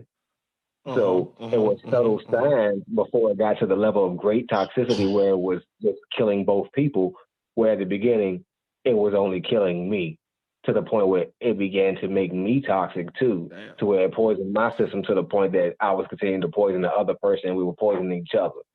So that type of toxic shit, that's the type of shit I'm talking about tonight. That where it not only poisons one person, but it poisons that person to the point where they become toxic as well as the other person. And when is enough? So as far as key signs and toxic relationships, like, I'm with you. You feel me? Like there's always early signs. Always. One of the earliest ones is like public ridicule, though. Yeah, definitely. Like when you're willing to even put me on Front Street in public. Gaslighting. Where you make me feel like everything that I see that is obviously you're actually doing to me, you try to make it seem like I'm crazy or like it's not really that. Yeah. Or like, or it's my fault that that's happening. Like that shit is definitely a sign. Overbearingness. Like being controlling, you mean? Or you mean like being overbearing to the point of being controlling and to the point of being extra needy and possessive. Okay, I want all of your time, not just my time, but like all of your time. All of it. I want it to be all about me, and I want to cut everybody up to that. That is toxic because in any situation when a person wants to isolate you and alienate you from the rest of your life, because in every situation, people, please believe and please remember this. Age-old saying, and everybody's heard me say it plenty times. In every situation, you used to did not know that person. Your life was perfectly fine before you met that person. So how much is your life going to change if you don't know that person again? That's real. That's a big factor. That's crazy. Then those of you who are in toxic relationships, listen to that. Those of you who were in toxic relationships, you know that statement to be true. Yeah. You feel me? Now, your life has changed. Toxic ones I was in before I met my wife, boy. I don't even think about them after. Like, I'd be so oblivious. It's like that. Exactly. It's like when I look back on that time, I see everything but that. So they tell you really ain't that pressed about people as much as you think you are in that moment. Not enough to have to be toxic. Not at all. Because, I mean, at the end of the day, when someone else's negative behavior can persuade your behavior to be just as negative or even more negative, they're having a negative effect on you. They're changing you for the worse. You should never want to be around no one. Sexual relationship, personal relationship, friendship. You should never want to be around anyone who changes yourself or your behavior for the worse. You should only want to be around people who bring out the best in you, make you better, challenge you to be better. No lies Those are detected. those are the best relationships. Those are the most long lasting relationships. Those other ones, they can be long lasting, but they're so long lasting because they're damaging to the point that you don't know how to leave. All you see is that, and you learn to accept that, and you think that's the norm. And when you see other people, and you see other treatment, it's so amazing to you, but the other treatment is just regular, normal treatment. Say for instance, somebody opening the door for you or holding the door for a female. Oh my God, you have the door. Yeah, I have the door for you. You welcome. Like, here you go. That's normal. That's what I was raised. That's what we were raised to do. Like, I don't know where you come from, but like people are amazed by that. I don't understand it, but hey, once again, you become used to such toxic behaviors, and it just becomes the norm. That when the true norm is shown, it's so amazing. Key signs. Now they're moving on from the key signs of toxic relationship. Wait a second, Face. Go ahead. I got one more for you. I don't know if it's really toxic but it kind of pisses me off. When you ask me a question, I answer it, and then you just cut me off before I can finish answering the question. That shit pisses me off. I would say that. That is conversation monopolization. Like, why you even ask me the question? It's a lack of respect on a certain level. But I mean, at the same instance, it depend on the person and what their normal surrounding is. They could already have learned to accept that behavior as toxic and giving a lack of respect and conversation, because that could be how they normally used to talking to people. You feel me? And people talk to them. So they may not know and understand to be toxic in the normal environment of positive relationships, because they become so used to how to converse like that. So, but continuing that without acknowledging it after you found out that is a problem for the person that you're talking to would be still toxic. Exactly. You feel me? Exactly. Like, I was never. Now you're doing a purposefully doing a known trigger for that person. Like the person that told you, like, hey, this is a problem for me. And now you're purposefully doing it. It's like you're poking at the bear. Like, purposely pressing buttons. You feel me? Like, that's like the most toxic thing. Like, you know what irritates the person. You know what upsets the person. And you habitually do it on purpose just to get a reaction out of a person. Seeking negative reactions on purpose from somebody, that can nothing be nothing but negative and toxic. You don't want to search for a negative reaction, because the people you're searching for a negative reaction from, if they give you the negative reaction, you're not gonna know what to do with the negative reaction. You feel like it's gonna be something totally different then. Like, there needs to be more positivity in the world, period. But when it comes to close-knit relationships, toxic shit needs to go out the fucking window. Now, there are short-term and long-term effects that they have on people in toxic relationships, regardless of it's a toxic relationship that affects one or both people. The age-old saying, once again, I used to didn't know you, but if you leave, I won't know you again. But the effects that you may have on my psyche still may linger. You feel me? So I may not even think about you, but I still may remember the situation, or I remember a feeling I've had, or I built up a boundary because of actions and stuff that happened in this relationship. So it makes it difficult for the next person. And that's through any and all negative relationships, because we've all dated females who've had issues or boundaries set up because of past relationships. I mean, men do it too. I mean, no, I do. Shit. Me personally, I mean, I don't know about y'all, but me personally, there's certain boundaries I set before me and my wife got to a certain level before we got married, because I had trust issues, and I came from a toxic relationship. For certain things that I had to re-understand and relearn in a positive relationship to make a positive relationship. I didn't trust females. You feel me? Like, so I mean, I told y'all to go back to the face story. You gotta relearn what happiness and somebody actually loving you looks like. Exactly. Like, you get so used to toxic and you accept that as love, that when real love comes, it's shocking to you. And it's like, you don't learn how to accept it from a person. So if you don't know how to accept love from a person, you really don't truly know how to give it. So that's that toxic shit having those long-term effects. But the short-term effects is like you just building those walls. They just gotta be broken down. You got to be willing to have them broke down though. If you're at that mental point where you're willing to move on, you don't need to be in a relationship. You need to have that time to yourself, because sometimes it takes a long time to work through toxic behavior and toxic feelings from past shit. You feel like you got to deal with that on your own time. And I think own time is that's exactly what leads back to when you said, like, when is enough enough? Like, enough becomes enough when the person actually believes that it's almost like a drug addiction. It's like when they believe that that's the rock bottom, where they're like refusing to take any more than what they've taken, that's when it hits. And it's different for different people, because for some people, it's that first instance of, oh, this is no longer good. This feels toxic right now. This conversation, I'm done. For some, it's depending on where their self-esteem is currently, with other traumas they're being impacted by. At that same time, you know, it may be 10, 20 years before they realize and get out of it. But I think that is the when enough is enough, is when the person actually realizes, like, I don't have to take this, so why am I? And let me find out why. Because then they can get to what you were just saying, Face, about the, like, you know, where you got to explore yourself and may need to do that self-healing before you even deal with somebody else. Like, to get to that, you got to first realize that, like, oh, I don't understand why I'm dealing with this, but I know I don't want to anymore.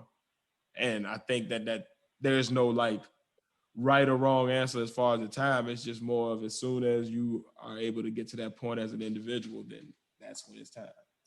Because that's when you're going to actually be willing to leave for real, as opposed to leaving and then going right back to that person because it's easy, convenient, or because it's what you think that you're worth, or because it's what you're used to, or whatever the reason that you give yourself. You know, when you go back to these toxic relationships, because we've all done it, you know, we've all been there, where you stick with somebody and you be like, no, I'm done. And then a month later, you back looking at your fellas like, well, no, we back together for right now, you know. We just talking again, you know, like, Face, you know my relationship at ODU with T, you know. Oh, Jesus. Every time you look, well, you know, because, you know, well, you know, you know. So, yeah, you know, anyway, I think it's the enough is enough. Once those signs, or one of those signs, hits you enough to say, you know what, I don't need to take this, and I'm not, and let me find out why. And that's my opinion. Mine is, you done get on my goddamn nerves lately, and I'm tired of shit. Every 5 seconds, you got something to say. It's always about me. You prefer the boiling point method? Yeah. I done has all I can stand, and I can't stand no more. I done gave you, like, motherfucker, I told you. I done gave you so many warnings that, look, I'm nice, but I ain't that nice. Let them hulk up. You wouldn't like me when I'm angry. No, because sometimes I told you, motherfucker. It's the parallel. Sometimes you encounter in the midst of your single dating that, because you're polite and you carry yourself as a nice person or whatever, you try to be a good, decent person, people would carry you like, nah, you ain't gonna go that far. Nah, I can keep messing with you. Nah. All right. You got one or two, third time, now I got to teach you something. That's it. Because in my mind, I'm thinking, I shouldn't have to say nothing. You should know off of common decency that you wouldn't want that to happen to you. Big fact. So why the fuck would you want to do that to me? I'm being nice to you. Yeah. Nah, Amen. You got, Hence why I've been single for the past. There you go. There you go. There you go. But no, man. Toxic relationships would be a case as to why. I understand. Trust me, I toxic understand. Relationships. No. If you're trying to get out of one, just leave. Please. You gotta love yourself enough. It won't get better. It won't get better. You got to love yourself enough to want more for yourself. Toxicity in a relationship is like mold. once you see it, it's time to just get rid of that whole area because it ain't gonna go nowhere. It's gonna keep coming back and coming back and coming back and getting worse and growing and growing. So just get out. It's like kudzu. Just get out because it's gonna keep growing. It's gonna overtake the field. Run while you can. Be free. Get out. Before you have to burn the whole house down to get out. Be free. Burn them down. Yeah, man. You know, gotta be mature about it. Yeah, and that's a sad thing sometimes. Even though you want to go flying off the rails. No, you gotta be mature. You gotta be mature and handle the situation in a positive way. That's the only way to truly get out of a toxic relationship. Is to not counter the toxic behavior with more toxic behavior. You gotta kill it with kindness and leave with a smile. Indeed. You feel me? Because you believe in anger, you gonna always want to say something back to the person. You always want to say something, and I should have said this, and I should have said this. Leave with a smile. Just let them know, this ain't working for me. You're not bringing the best out of me, and I'm damn sure not bringing the best out of you. It's in our best interest that, we just separate. I wish you the best. And that's it. Of course, in some situations, it may not be that easy. Because females, I know there's some crazy dudes out there. Yeah. There's that Second Amendment that I always advocate for. Indeed. And they haven't taken it away, so use it. I do not advocate for violence or domestic violence, but I do advocate for self-defense. Yes. Yep. And self-protection. Yes. So don't stay in a toxic relationship and be scared of nobody on this earth. Don't be scared of no man. Don't be scared of no woman. Don't be scared of that person you're in a relationship with. Because at the end of the day, we all made of the same things.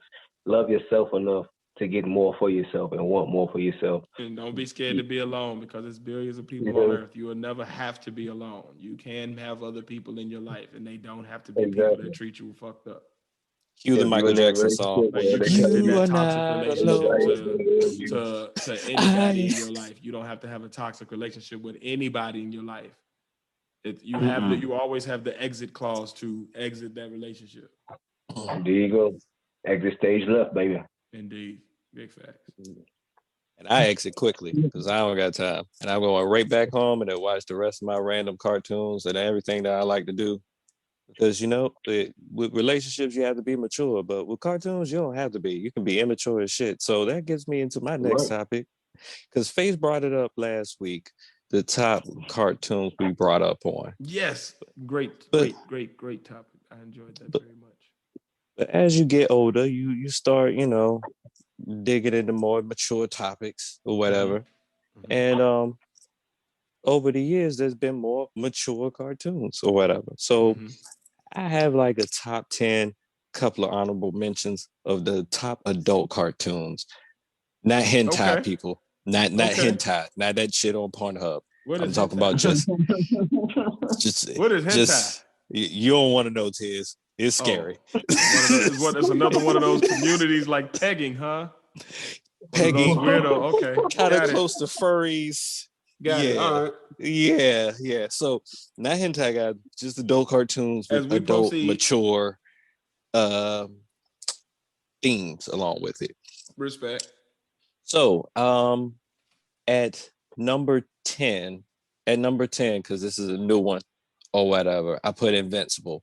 I had brought it up on a Good and Fuckery like last week or whatever.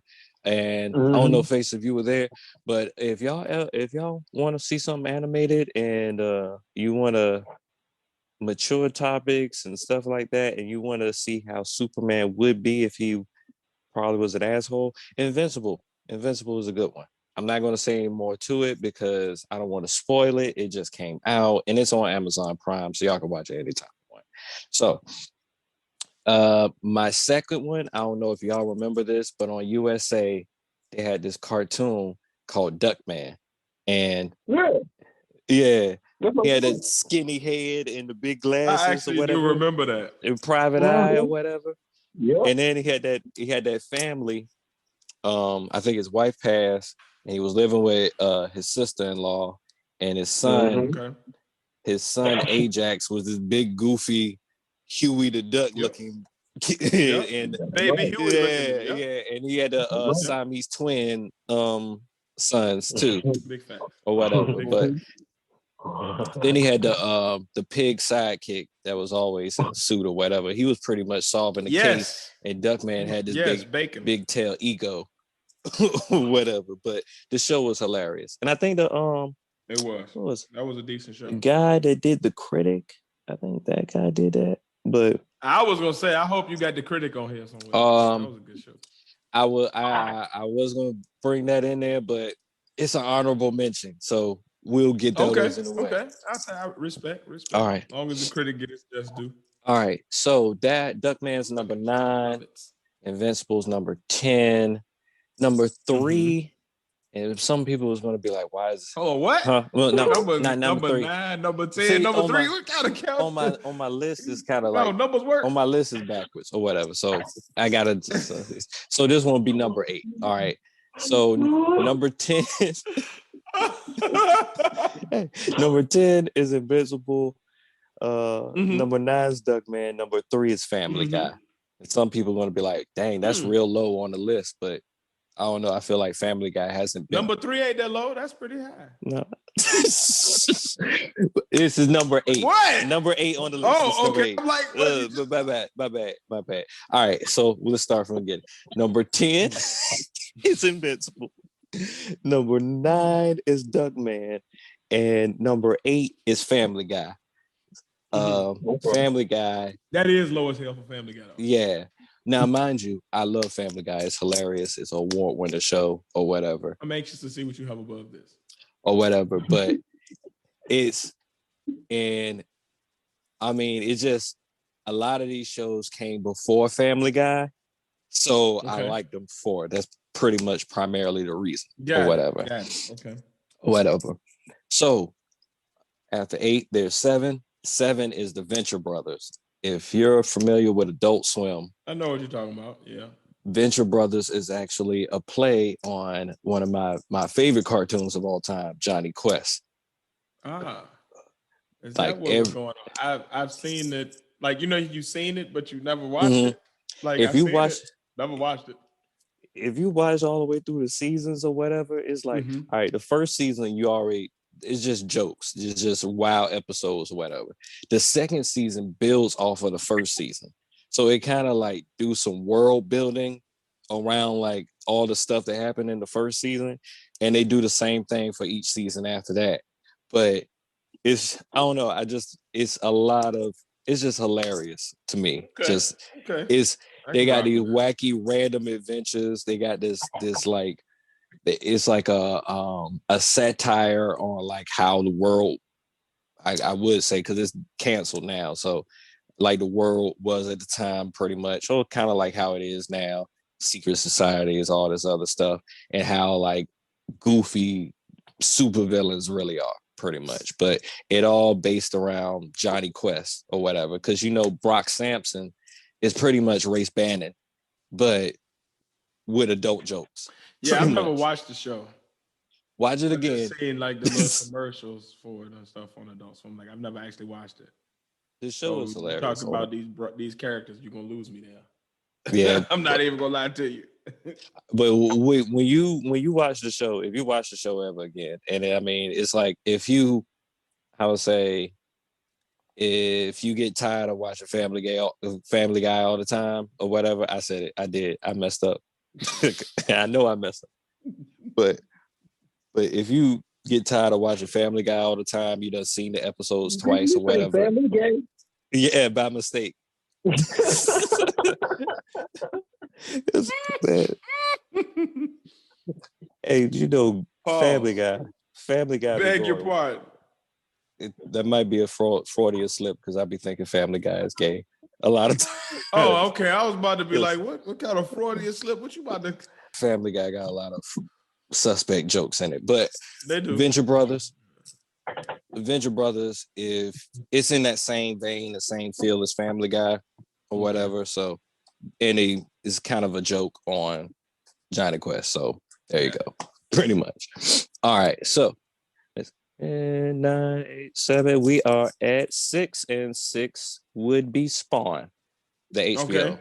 Spawn, Okay. HBO. It's just I forgot all about that. Damn, that was okay. Yeah, that's a throwback. so on HBO Yeah. Max, and I watched it again. I'm like, yo, Okay. even for this day, it is still kind of like risque. Yeah. Way it I was. can rock with that.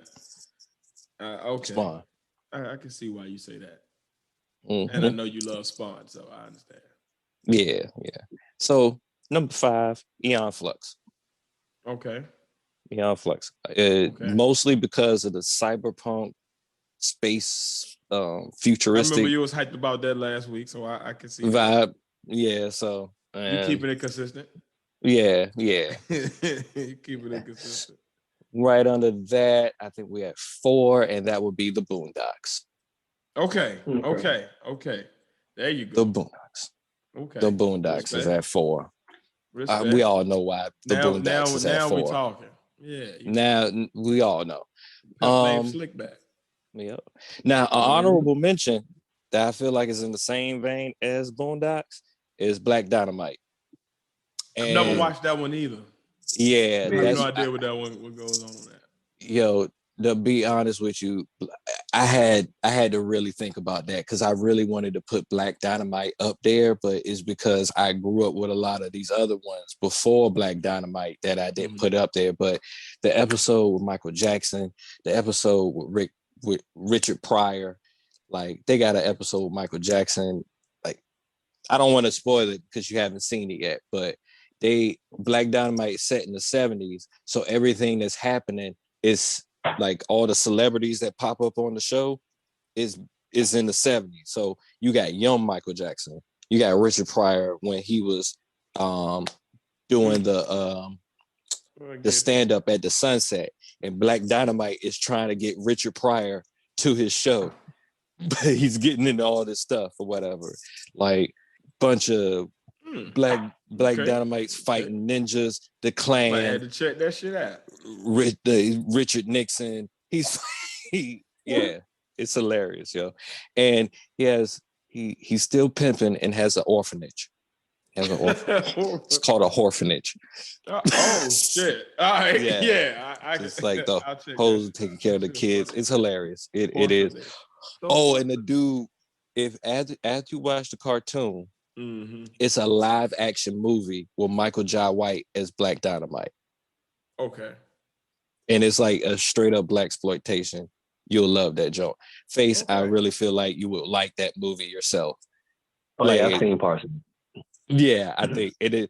Bullhorn. Bullhorn is the dude that always like rhyming stuff. Just watch it, Tiz. It's great. Like Dynamite is great. I might have to put. We're gonna make him a number 11 on the list. Okay. But all right, so after 4, we got 3, and 3 is Rick and Morty. Still not watched that, but I've heard great things. Rick and Morty is a mindfuck with a whole bunch of jokes. It's about Rick Sanchez, who's a drunk scientist. He's the smartest man in the universe. Everybody's after him in the universe. He has it's a multi-dimensional like coalition of different versions of him that don't like the main Rick Sanchez or whatever. Like God, just talk about some intergalactic self-hate. Yeah, just imagine a whole coalition of Tizzes that's like, you know what, this particular Tiz, he has his own mindset, and I don't like it. More than one of me would be scary to me. Shit. I wouldn't want to see that. That would be kind of scary. Yeah, let's take make my cell phone though. I like that challenge. That'd be fun. It would probably be a good movie. Yeah. I would think so. This summer, Tiz versus Tiz.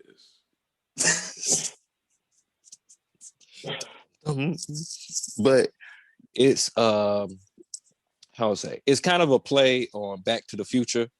Morty is kind of like Morty. That's what I always thought the characters looked like from what I've seen. Yeah.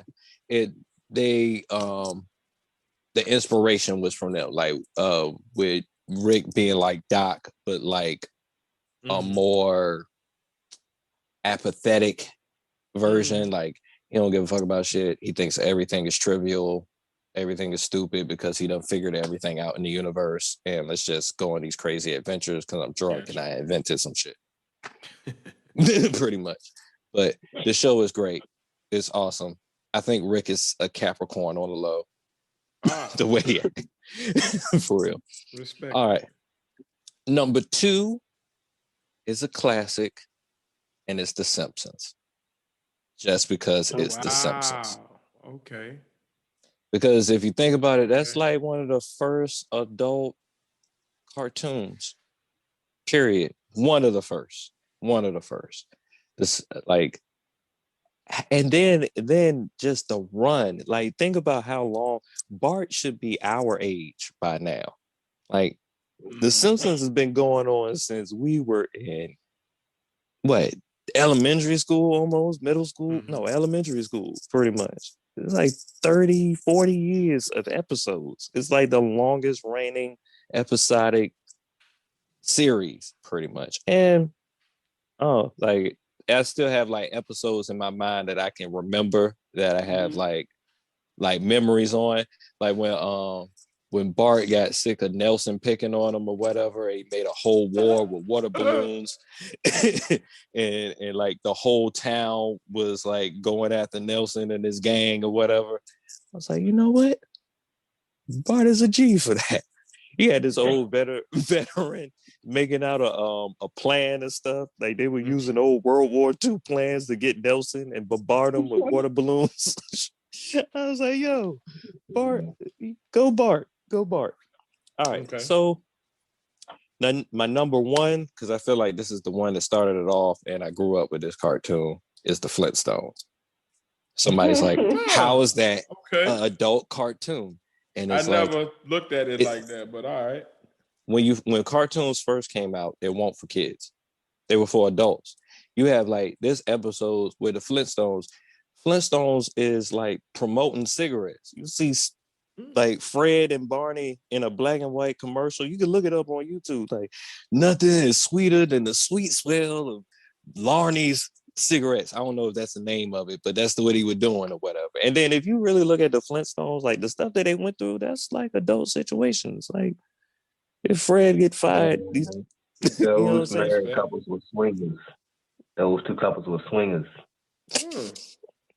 There's a theory. I hadn't put it like that, but all right, I can see where you're going there. And I mean, it was too damn close. They could walk in and out of each other's houses like it ain't shit. That's more than friendship. And their skirts were too short. That's real. And then Fred, he was in the Illuminati, the Royal Buffalo. The Lodge. It's Lodge, yo.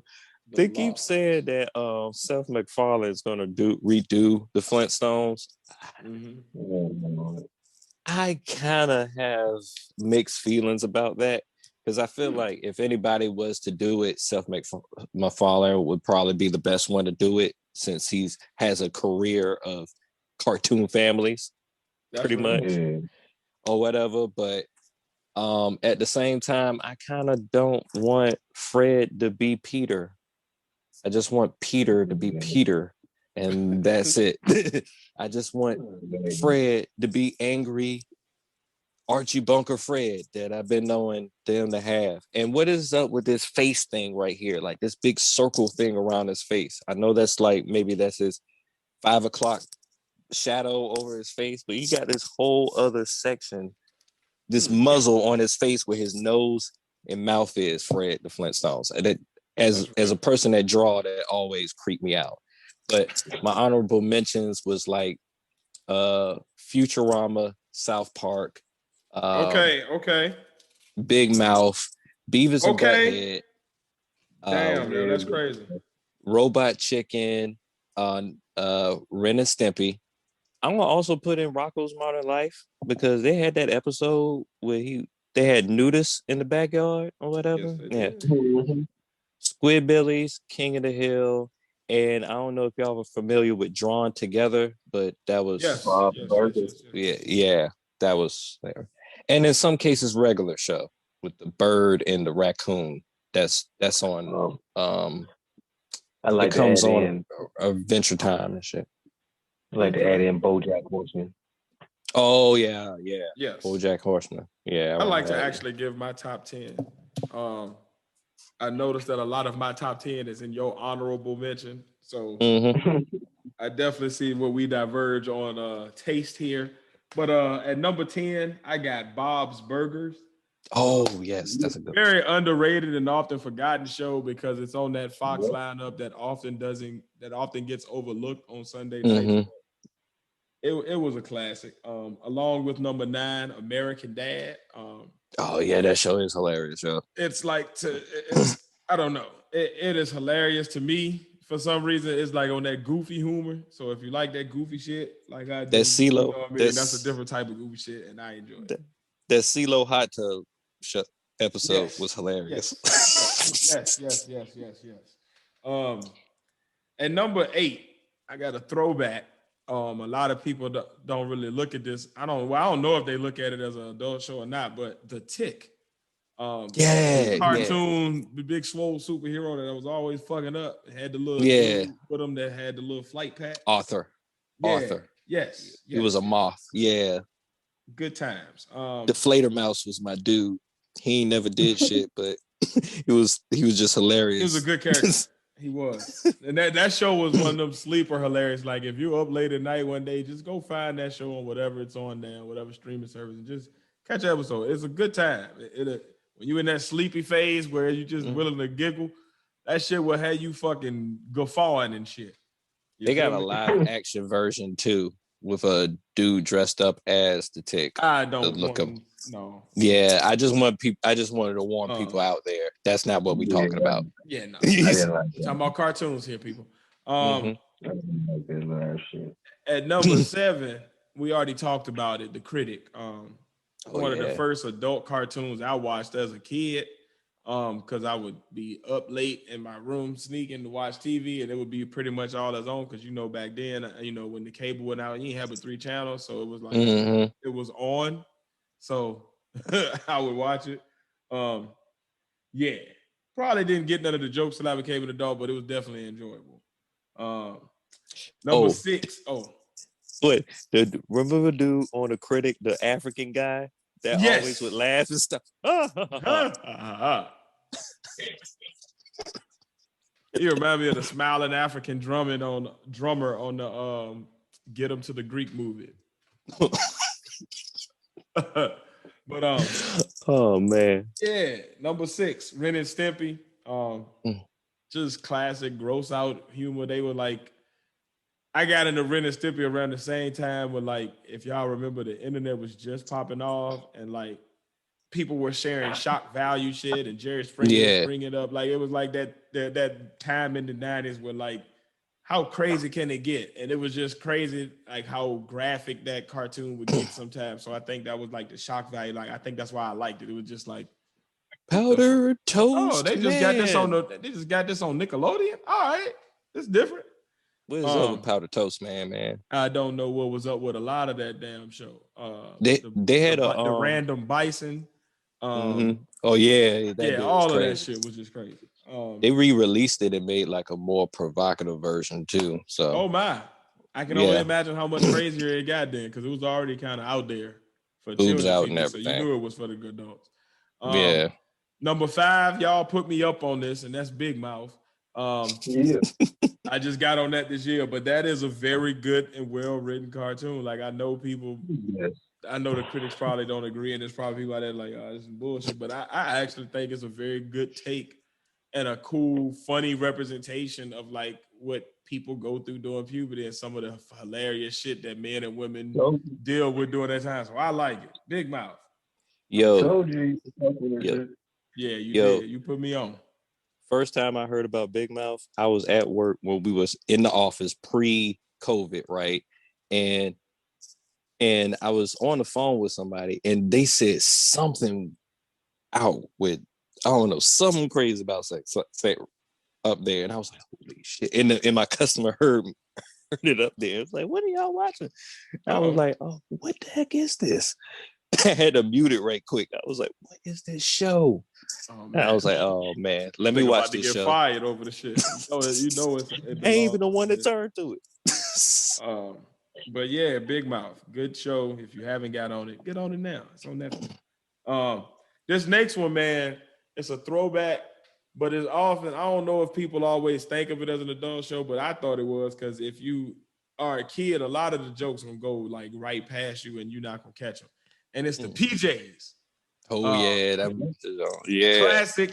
Classic late 90s, early 2000s cartoon, the PJs. Good show. Eddie Murphy did his thing with that one. And it's slept on as just a cartoon, period. Like, people don't give it credit for being a really well-written show. It's a good damn show. Go see the PJs, nigga. Didn't you have that DVD face? I think you had like a DVD. I wouldn't be surprised. I would not. I thought so. Number 3. One of my favorite cartoons ever, and one of the favorite moments on a cartoon. That's not my purse. King of the Hill. That show is fucking hilarious to me. Like, it's one of the Boom first. Howard. Like, I've seen a lot of cartoons, but because cartoons are not real, it suspends some of the hilarity to me. So King of the Hill is one of the first cartoons that I laughed out loud at. Like, I was like crying laughing at this fucking shit. So King of the Hill. You know what's crazy? Yeah. You know what's crazy about that show? What the hell, Bobby? What the hell? It's a spinoff of Beavis and Butthead. Yes, I know that. Yep. That's just, like Judge. But Judge. you can watch it on your own, not even think about Beavis and Butthead, and then one day you're watching Beavis and Butthead, and like, what the hell, Hank Hill? Hank Hill. Oh, and I should have said before Daria he got too. himself stable, because he used to look strung out on Butthead. But Bobby. But yes, number 2 ushered in a new way of Black voices being heard on TV that hadn't been heard and was much needed in the void left after the Chappelle Show, and that's Boondocks. Yes. Chappelle Show, I feel like it started in like this new awakening in comedy, especially Black comedy, where it was like more socially conscious, but it was funny as fuck. But it was like, hey man, like, we gotta come on now, look at what we doing. And I feel like Chappelle set it up, and then in that void, when there was nothing there to fill it, Boondocks came in and hammered them points home in a new format. And Boondocks Stink meter.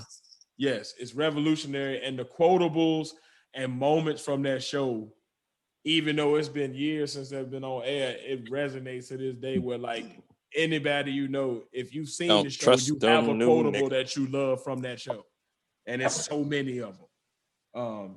But yeah. Oh, yo, Face. Remember when we had the game? Game? And every time we would do a drop kick, we would call it the stink meter. Oh yeah. Shit out your ass. Stink meter. Them niggas. Don't trust Fuck them. you, nigga.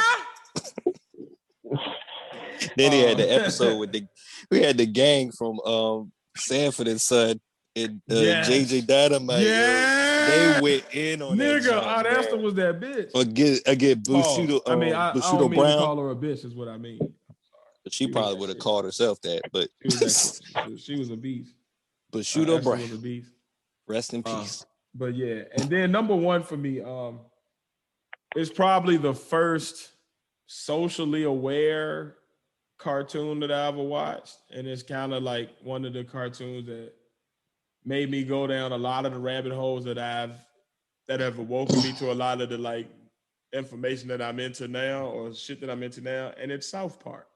Them 4 little white boys probably woke me up a lot more than a lot of other shit out there, especially in the early 2000s, because at that point I was what Loaded Lux would call a lost nigga. I was out there. Yeah. So but South Park, for some reason, like, I'm into comedy. That's probably my favorite genre of any type of artistic medium is comedy. So I was it made me laugh, but in laughing, it would bring up different points about society that made me want to research and go down other avenues. And those avenues led me to a lot of the knowledge of self and knowledge of the world around me that I have now. So like South Park is a classic and it's still around and they still pumping out new episodes that's still giving relevant social commentary on the shit that's going on around us. And they do it in a funny ass way. This shit is fucking hilarious to me. I love it. Cartman is my favorite dude on there.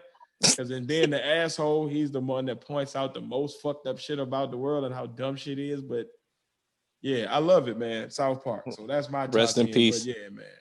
Rest in peace, Kenny. Every single day. Every day. Every day. Except for one episode. He lived through one of them. Oh, yeah, he did. I think my favorite episode is the first episode to this day where they had dealt with those aliens.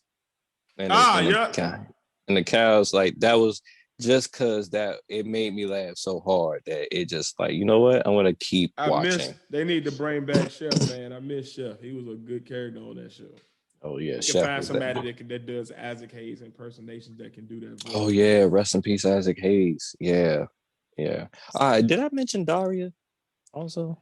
You did not, but I'm down with it. That was a classic too. MTV had a run where they tried to pull out like adult cartoons. I think they had one. I used to like that show where the dude had that big ass head and he had like an alien that lived inside there, a little monster or some shit that lived in his head. The head, yep. That's it. That show was a good cartoon too. Then they had this series called MTV Oddities, and sometimes they would have like different just random weird shit. It was like the Twilight Zone of cartoons. Like a sketch show of adult cartoons and stuff. Big facts. Face, you got any? You say we took all yours? Damn right. Took all my shit. Great minds think alike. I can't even think of no other damn adult cartoon. Right. So if we brought it down to top three that your first 3 or 5 that you would go to, what would it? Big Mouth would be number 3. Okay. Boondocks would be number 2. Okay. True. Yeah, we in there. And that's why he's my brother. Bob's Burgers is my number 1. Oh, true. Oh, Bob. True. I figured out what that meat is made out of. Pause. That's what I mean. I'm pretty sure he's killing people, and I'm pretty sure he's a cannibal. No, sure. Me and the kids like that shit all the damn time. I'm serious. Like what? Well, crazy is that the youngest is. I would think so. Some ain't right. Some ain't right. They got some fuckery going on in that kitchen. But yeah, right. Gotta have some fuckery. Yeah, and since we bringing up fuckery, time for the good and the fuckery. Let's go. Let's bring it home, baby. Oh man, so good in the fuckery for episode 26. With started. Damn, say that one more time. Episode 26, motherfucker. Episode 26. Jesus, man. 6. So what started off the fuckery for this list this week was Floyd versus Logan Paul. And that little squirmish. Oh, man. Got your hat. Got your hat. For the love of me, I swear to God, yo, I don't really mess with Logan Paul, but at the same time, he puts on a good show, man. I ain't gonna lie, like it's a mess. He like if you really that boy brother took an ass. Jake Paul took an ass whooping just to promote this fight. Yo, like I would say, yo, if you look at it, the status of just Floyd Mayweather and Logan Paul, and just look at it, I was like, all right, Floyd's about to fight some random dude, pretty much. If you just look at it like that, but it's just the simple fact of his personality makes you want to see the fight. Oh yeah. Just now, what I will say though is Floyd better be careful because Logan Paul is a big motherfucker compared to him. Like he's definitely going into a weight class he ain't never been in before. So he better be taking this shit seriously on the training side, as I'm sure he will because he's known for his training. But he can't be in there halfway paying. He gonna have to be super sharp because if he get caught by one of them bullshit punches, that shit will take his ass the fuck up out of there. Mm-hmm. And Logan Paul, he gonna do the same shit he been doing every fight. Jab cross, jab cross, jab cross, jab cross, jab cross. He done hit everybody with or jab overhand right. He done hit everybody with that same punch. So like Floyd just got to make sure he don't get caught out there by one of them mollywops because. Yeah, I mean, it would probably be easier for him to read it. I mean, especially if he do the same thing over and over again, unless he decides he wants to switch Floyd up. Just dancing on this nigga and embarrassing him real bad like he did to Conor McGregor. I'm not worried, man. Floyd when it gets Big Show. I'm not worried. I'm joking, y'all. Man, you don't get the hell up out of here. I'm joking. But yeah, that started it off. Big man. The fuck? Hell no. And I love we wrestling fans, but man, get the fuck out of here. Floyd ain't Bow Wow.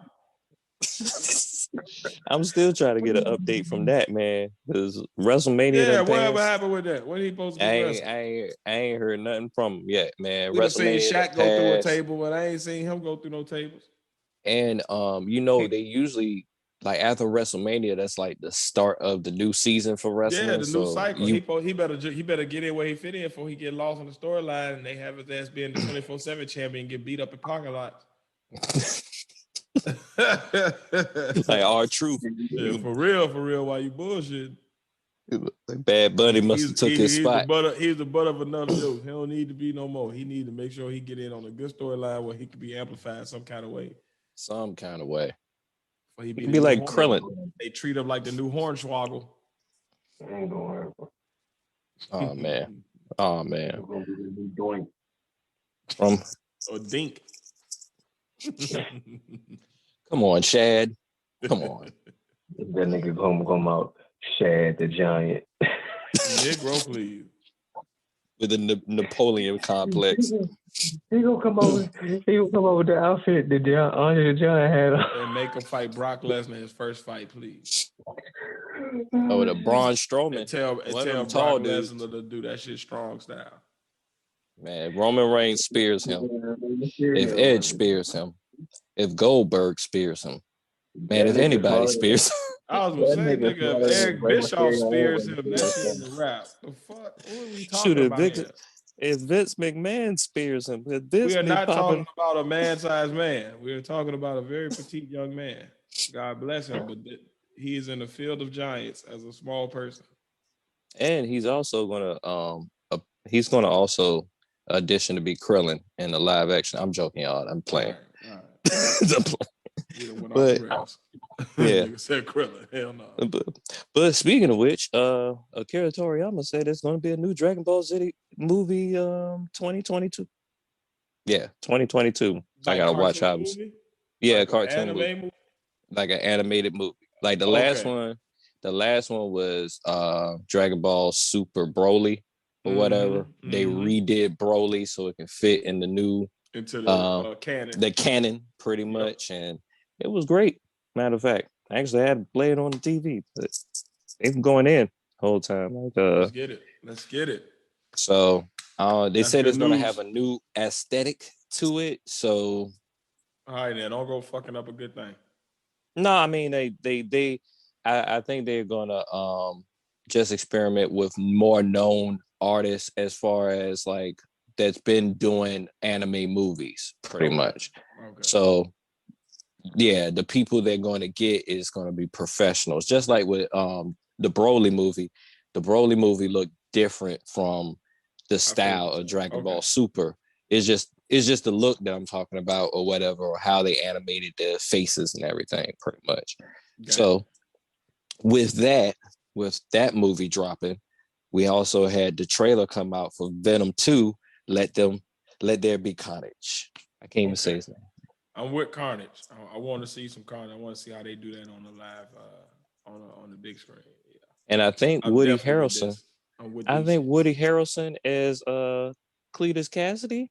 I think it fits. That should be interesting. I like Woody Harrelson as an actor too. He's pretty decent. I think that fits very well, pretty much. So yeah, I'm intrigued. They got my attention. I didn't really care for the first Venom movie. I'm gonna be honest. But I didn't either. I just watched it for the sake of Carnage, actually seeing Venom. This incarnation of Carnage though got me intrigued. I'd like to see how it's portrayed. For sure. And then it was one scene in Venom that they actually took out of the comic book. So I just wanted to see how they did that too. Whatever. Right on. When you talk about, and I'll eat your spleen in this, and all that other stuff. When Venom was talking, when he was fighting the robbers or whatever, that was actually from the comic book or whatever. So I did not know that. Yeah, I'll be looking for the Easter eggs. That's all, pretty much, as they call them. But there's a theory out there. Now, remember I brought up the whole King in Black, pretty much. Yes. That now I feel like this is a reach because they say "Let there be carnage" sounds more biblical, and Cletus Cassidy has no concept of God. He feels like if you're familiar with his character, he feels like killing people is actually freeing people from life. Like life is the bad thing and death is the release or whatever. So basing it off of the event that happened before King in Black, which was absolute carnage, they're making it seem like he's like, you know how serial killers, like there's some serial killers, they'll say that God made them do it or whatever. They're saying that depending on how they write it, they may have him say, act like God is making them do it, but the God that they're talking about is Null. I don't want that. So, but they talking about Null, the King in Black. They're introducing him into it, but I don't know. It's not in that necessarily that way. That's all. Yeah, I feel like I want to wait until we put them into the Marvel Cinematic Universe for Null, because Null is a Thanos. He's actually bigger than Thanos. Gotcha. You know what I'm saying? So that's pretty much how I feel about that. I can respect. So crazy shit I seen up there that I don't know if this is good or fuckery, but it looks more like fuckery. The British Royal Marines they started practicing storming ships at sea with jetpacks. Like coming from one street with a jetpack, like they the Rocketeer and storming. Man, they gonna get shot the fuck out of the air so fast. Man, what the fuck? You don't get your little ass. You like a mosquito to a fucking.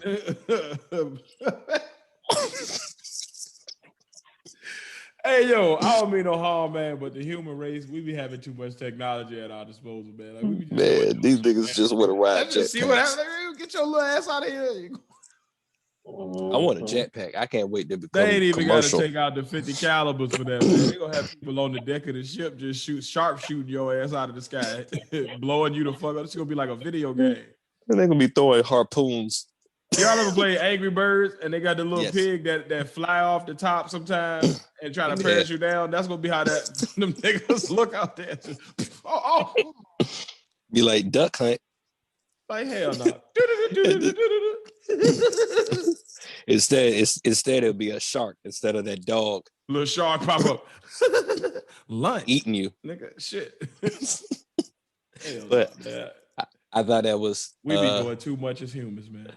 I thought it was kind of funny. I thought it was kind of funny and kind of cool. So I just want a jetpack. I just can't wait till they become commercial. Yeah, I'll take one for leisure. Yeah. Some good, a little bit of good Black excellence for y'all, right quick. Darren E. Bryant, youngest Black mayor in Illinois history, 29 years old. And he's the mayor of Village of Robbins in Illinois. So respect. Clap it up for Black excellence. Yeah. Let's go. Saw that and I had to share. So we need more of that. Let's get in these local governments, people.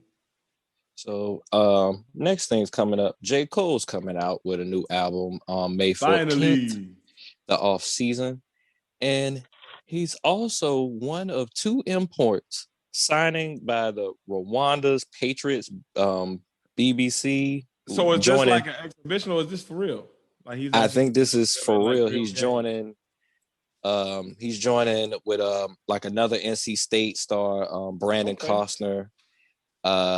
Said the first appearance is on Sunday against Nigeria. And I got him. He got a chance to do pretty good. He can actually hoop really well. So yeah, that's what I heard too. Like, I've seen a couple of scenes. Yeah, like I think he hooped in college or something like that. So yeah, I can see tall this enough for it for sure. Good damn promotion for your album, goddammit. You want to go international, boy? That's a good way to do it. Yeah, now cross promotion. We could look at you on the TV while we listen to what you did on the off season. Literally. Respect. And oh damn, hell yeah. Good tie-in. I hadn't even put that together, but yep.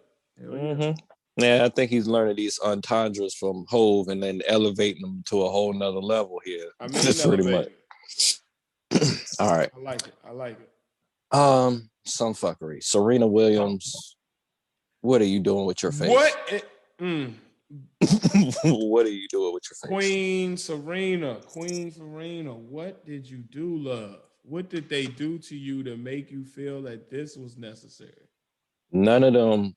But like this the shit I mean, like we do that toxic shit to people that we care about. And instead of critiquing her on her tennis game or whatever it is she does publicly and professionally, we want to critique her on her looks. And now you got her out here modifying her looks in a way, and now we want to clown her for that. Like, I feel like maybe if we build her up, she'd feel good about herself, and she wouldn't feel like this is even a step that was necessary. I don't know if it could have been a camera mistake. I know sometimes that'd be the case that come out later. It might be the new light or something like that. Right, but whatever it was, it definitely. I'm hoping this is all just clickbait. Come on, Queen. I'm just hoping it's all clickbait, but it does look like she had like her nose done or something like that. What did we do to you, yo? What did we do? And to tell you the truth, I feel like the black community has been supporting her or whatever. I feel like the where she's at, like, you know how that old saying, once you go up the ladder, the less of our faces or whatever we see or whatever. I kind of now I'm not sure. Billionaire dude or something like that too. I'm not now. This is just a theory. I'm not around them or whatever, and I don't mean to offend nobody, but I feel like she's around them people or whatever, and they're nitpicking at things, so she might feel the eyes on her all the time or whatever. Pretty much. She's an Amazon woman, and and I really hope it ain't those fat ugly Karens that's telling her that she look like a man or whatever with the 3,000 chins under their necks or whatever, looking like Jabba the Hutt. Not by the hairs of your chinny chins. More chins. Which than one? A Chinese phone book. Which one, girl, have more chins than the hairs on my chin? So, yeah, man. I wish her the best and prayers and everything, and I hope everything's cool with her. Love yourself again, Queen. You are beautiful, and you more than enough, man. Don't let them people do that to you. From loving yourself to loving yourself too much. Will Smith, nobody is trying to see all that. They got Will Smith. Will Smith took a picture of his quarantine body. And by that, I mean he's in a robe and some drawers with his stomach out, pretty much. I'm good on it. Yeah, I'm good on it too. And it became a challenge. And we just putting dead bodies out there? I wish they had told me that last year before I got myself into shape. Now I ain't damn. It's like I could have caught that train. I had some man boobage I could have shown last year. That's all right, man. I had to add like a couple more IG models. We were just out here dad bodying it up.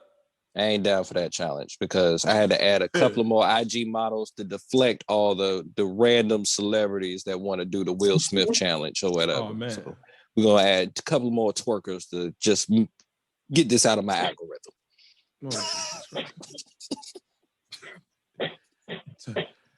Pat gonna be looking for titties on his timeline again.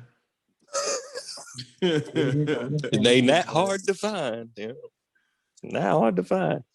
Oh man. So what else I got left? Oh yeah, this gas shortage, man. Like this. Yeah. What is? All right. So I ain't gonna lie, man. Sometimes I be taking breaks from the news just to clear my brain and not be so bogged down by negativity. What is happening right now that's causing this? Like, what's happening? kind of jump off the rails with a lot of shit. What's going on? All I know is the news said it was a gas shortage. I got a text from a couple of people that said it's a gas shortage. Hold on. Somebody, What? I was reading on the shit the other day. Somebody, from what I read, somebody hacked into one of the pipeline computers and some shit.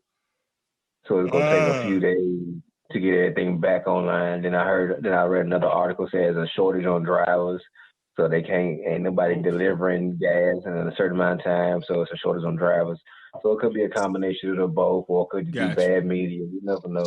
But I know it's definitely a shortage in some parts of Virginia, like the down like further past where I live at, down there, Sacs County and Charlotte County, stuff like that. Down Route 360, they've been having a shortage of all gas on all them gas stations. Oh, damn. So I know everybody. Yeah, I seen a bunch of lines out there today, so I definitely knew it was going down crazy. Yeah, that shit hits the news, so of course everybody panicking and shit. You feel me? Everybody gonna panic if they try to fill up everything. They gonna have gas stations that's gonna raise the price of gas just so they can eat up and profit from it. What I mean, seeing people with stacks of the red canisters or whatever, and they pick up trucks. I seen one that they had a whole trailer, like a container as big as a trailer, filling that joint up or whatever. So like, and I have noticed or whatever that the gas prices kind of been going up since a certain someone been in office, and feeling some type of way about that. Oh man, yeah. That's just slowly, gradually. Every time we change presidents. Gas prices are cyclic, man. Everybody just get caught up on who in the office. Like if you pay attention to every couple of years around the same time of year, or every year around the same time of year, gas prices fluctuate in the same type of way. You feel me?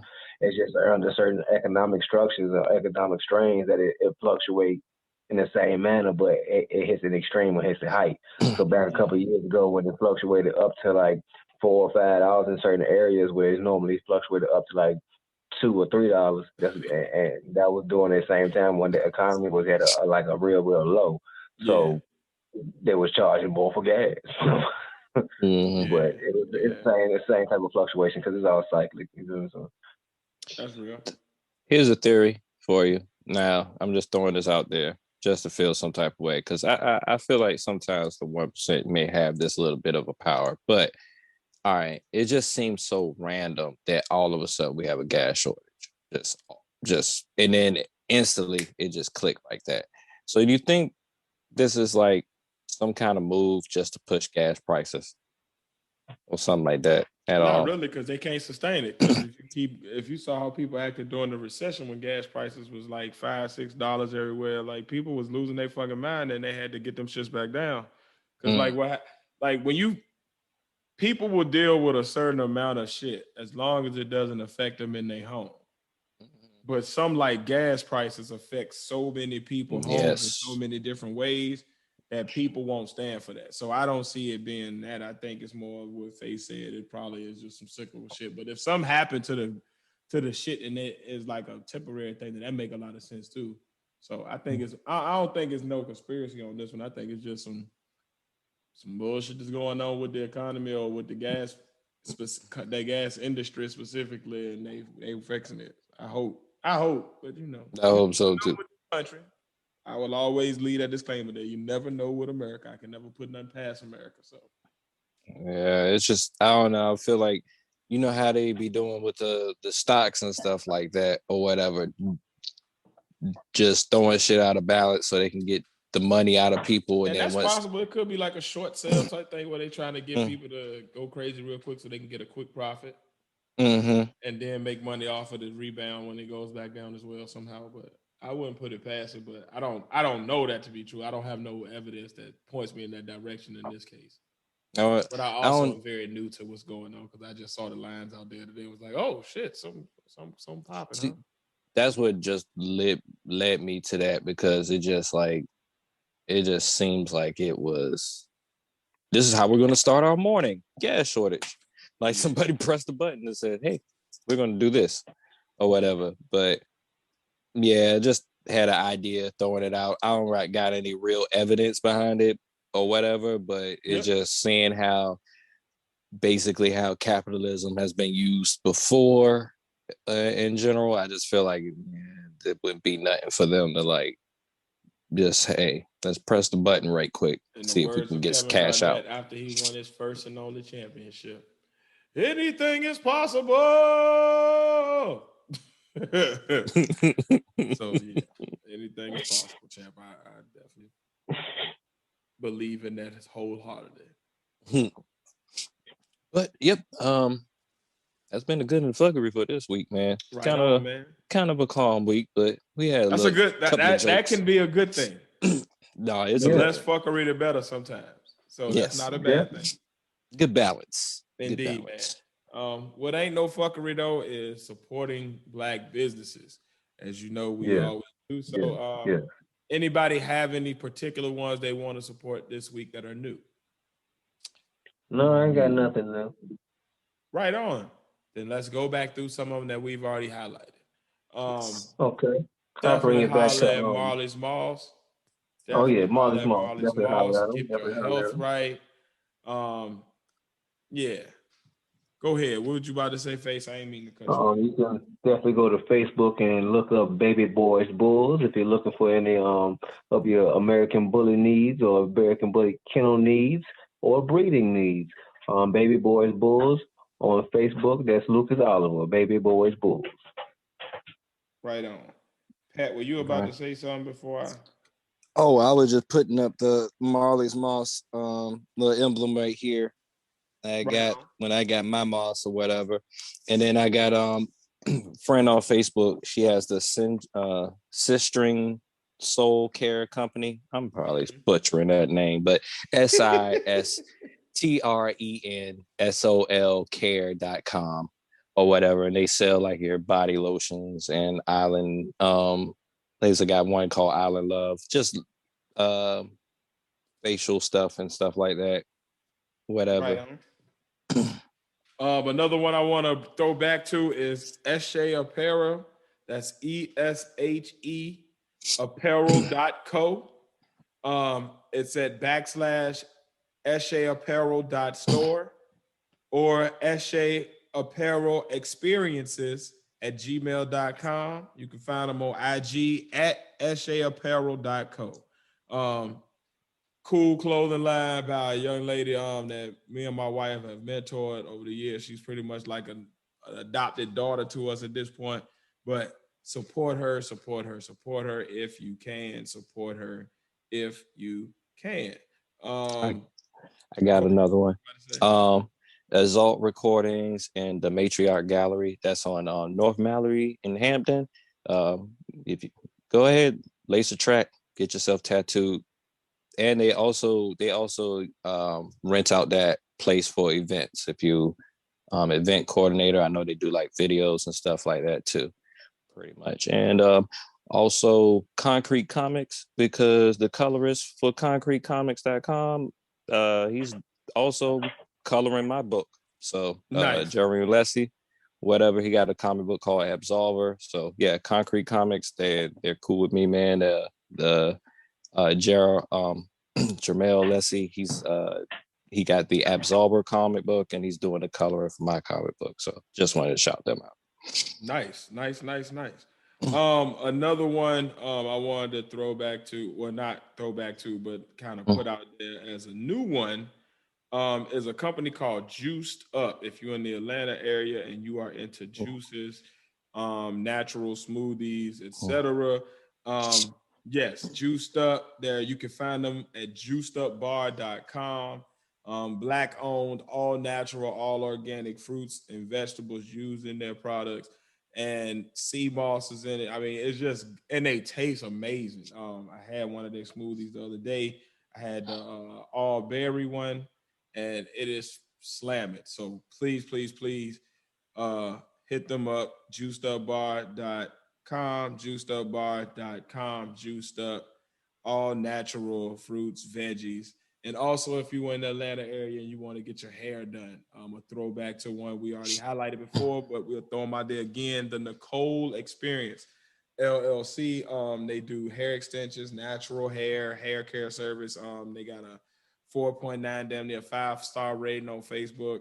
But if you need your hair done, whatever kind of hair you got, take it on in there to them. You can find them at 3747 Main Street in College Park, Georgia. Hit them up at 470-384-9345, and they can be found online on Facebook by typing in the Nicole. Nicole is spelled Nichole experience. But yeah, man, y'all got any more? That's all I could think of for right now. Bet.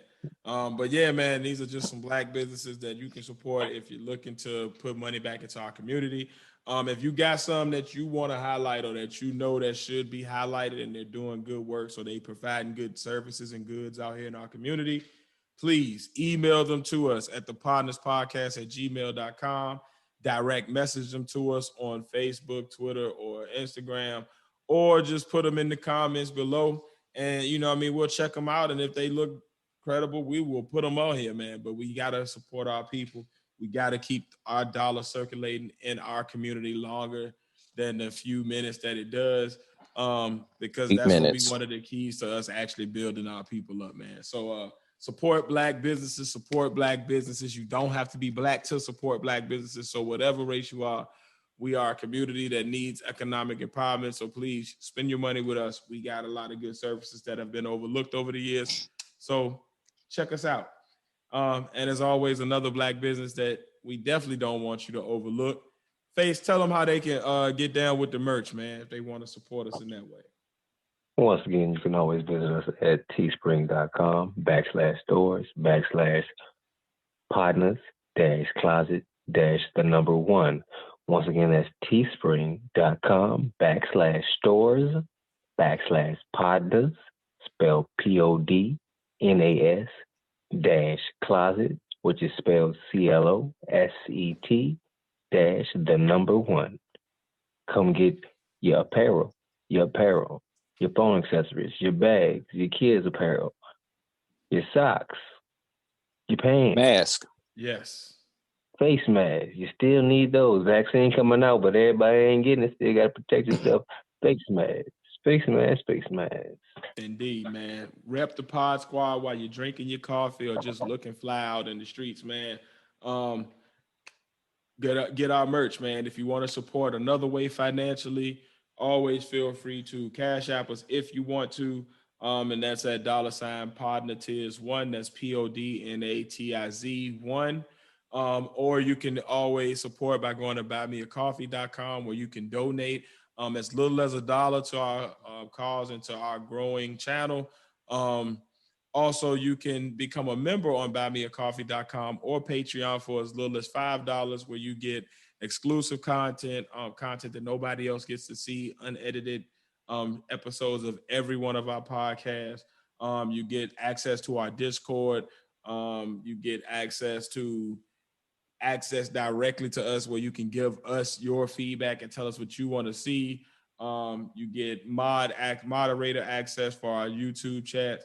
So yeah, there's a bunch of different perks you can get for being a member. If you're on Patreon, you even get free merch drops periodically for your membership. So if you want to financially support us, those are ways that you can do so. But as always, the best way you can support us, the easiest thing you can do to help us continue our dream and continue our movement of having these conversations weekly, is by just clicking that like button, clicking that share button, and subscribing. If you stuck around this long to get through our content, then something kept you here. So go ahead and leave us a like, subscribe, and get this content on the regular. Don't miss it. Click the notification bell so that you know whenever we drop content, because we are very random. We have our podcast that is pretty stable, but we can drop a random short or a random piece of commentary or just a random whatever at any time. So make sure you're always up on the latest content we got out by hitting that notification bell. And one of the most fun ways that we want you to support is by commenting. Let us know your thoughts. You've heard our thoughts, so let us know yours. You disagree, you agree. Let us know you feel us. Let us know, hey, I didn't think that you were right on this, and tell us why. We're willing to have the conversation, and we like to have the conversation. So comment. And if you want to get with us outside of the podcast format, where you want to have conversations with us about just random stuff or whatever's going on in the day, or you just want to say what's up, how can they get in touch with us outside of the podcast, Brother Pat? @THEPODNAS, and that's for the Instagram and the Twitter. And you can just basically search Facebook for The Podnas, and we'll pop up. Tiz, Face, Pat are the Podnas. You go ahead, hit us up there. If you have any videos or content we want us to like comment on, go ahead, send us to it. Bring it to us. Yes, go ahead. Just and then we'll go from there pretty much. Yep. Big facts, big facts. And as always, if all that we have just said to you is just too much for you to remember, no problem. Remember one thing, thepodnas.com, where you can get access to all of our lives, all of our latest content, all of our merchandise sites, all of the ways you can support financially. Everything is in a one-stop shop on thepodnas.com, and we are Googleable. So if you just Google the Podnas, you'll find a way to get in touch with us and have conversations. So as always, man, I am 1/3 of the Podnas. It's your boy Tiz, and I'm along with two brothers. The other third of the Podnas, the Padawan here, along with the final third. You know, it's your boy facing the place and about to step out of this place. Peace out, my people. We shall see you next week, or later on this week for our live show. Coming at you on a new day, so look out for us on Thursday. We're planning on going live on Thursday, so we'll see you then with some more non-sensory fuckery and our opinions on a bunch of shit that nobody asked us. We'll see you on Thursday for you didn't ask us, or see you around in these YouTube and Instagram, Twitter, and Facebook streets. Peace out, y'all. See y'all next time, man. Peace.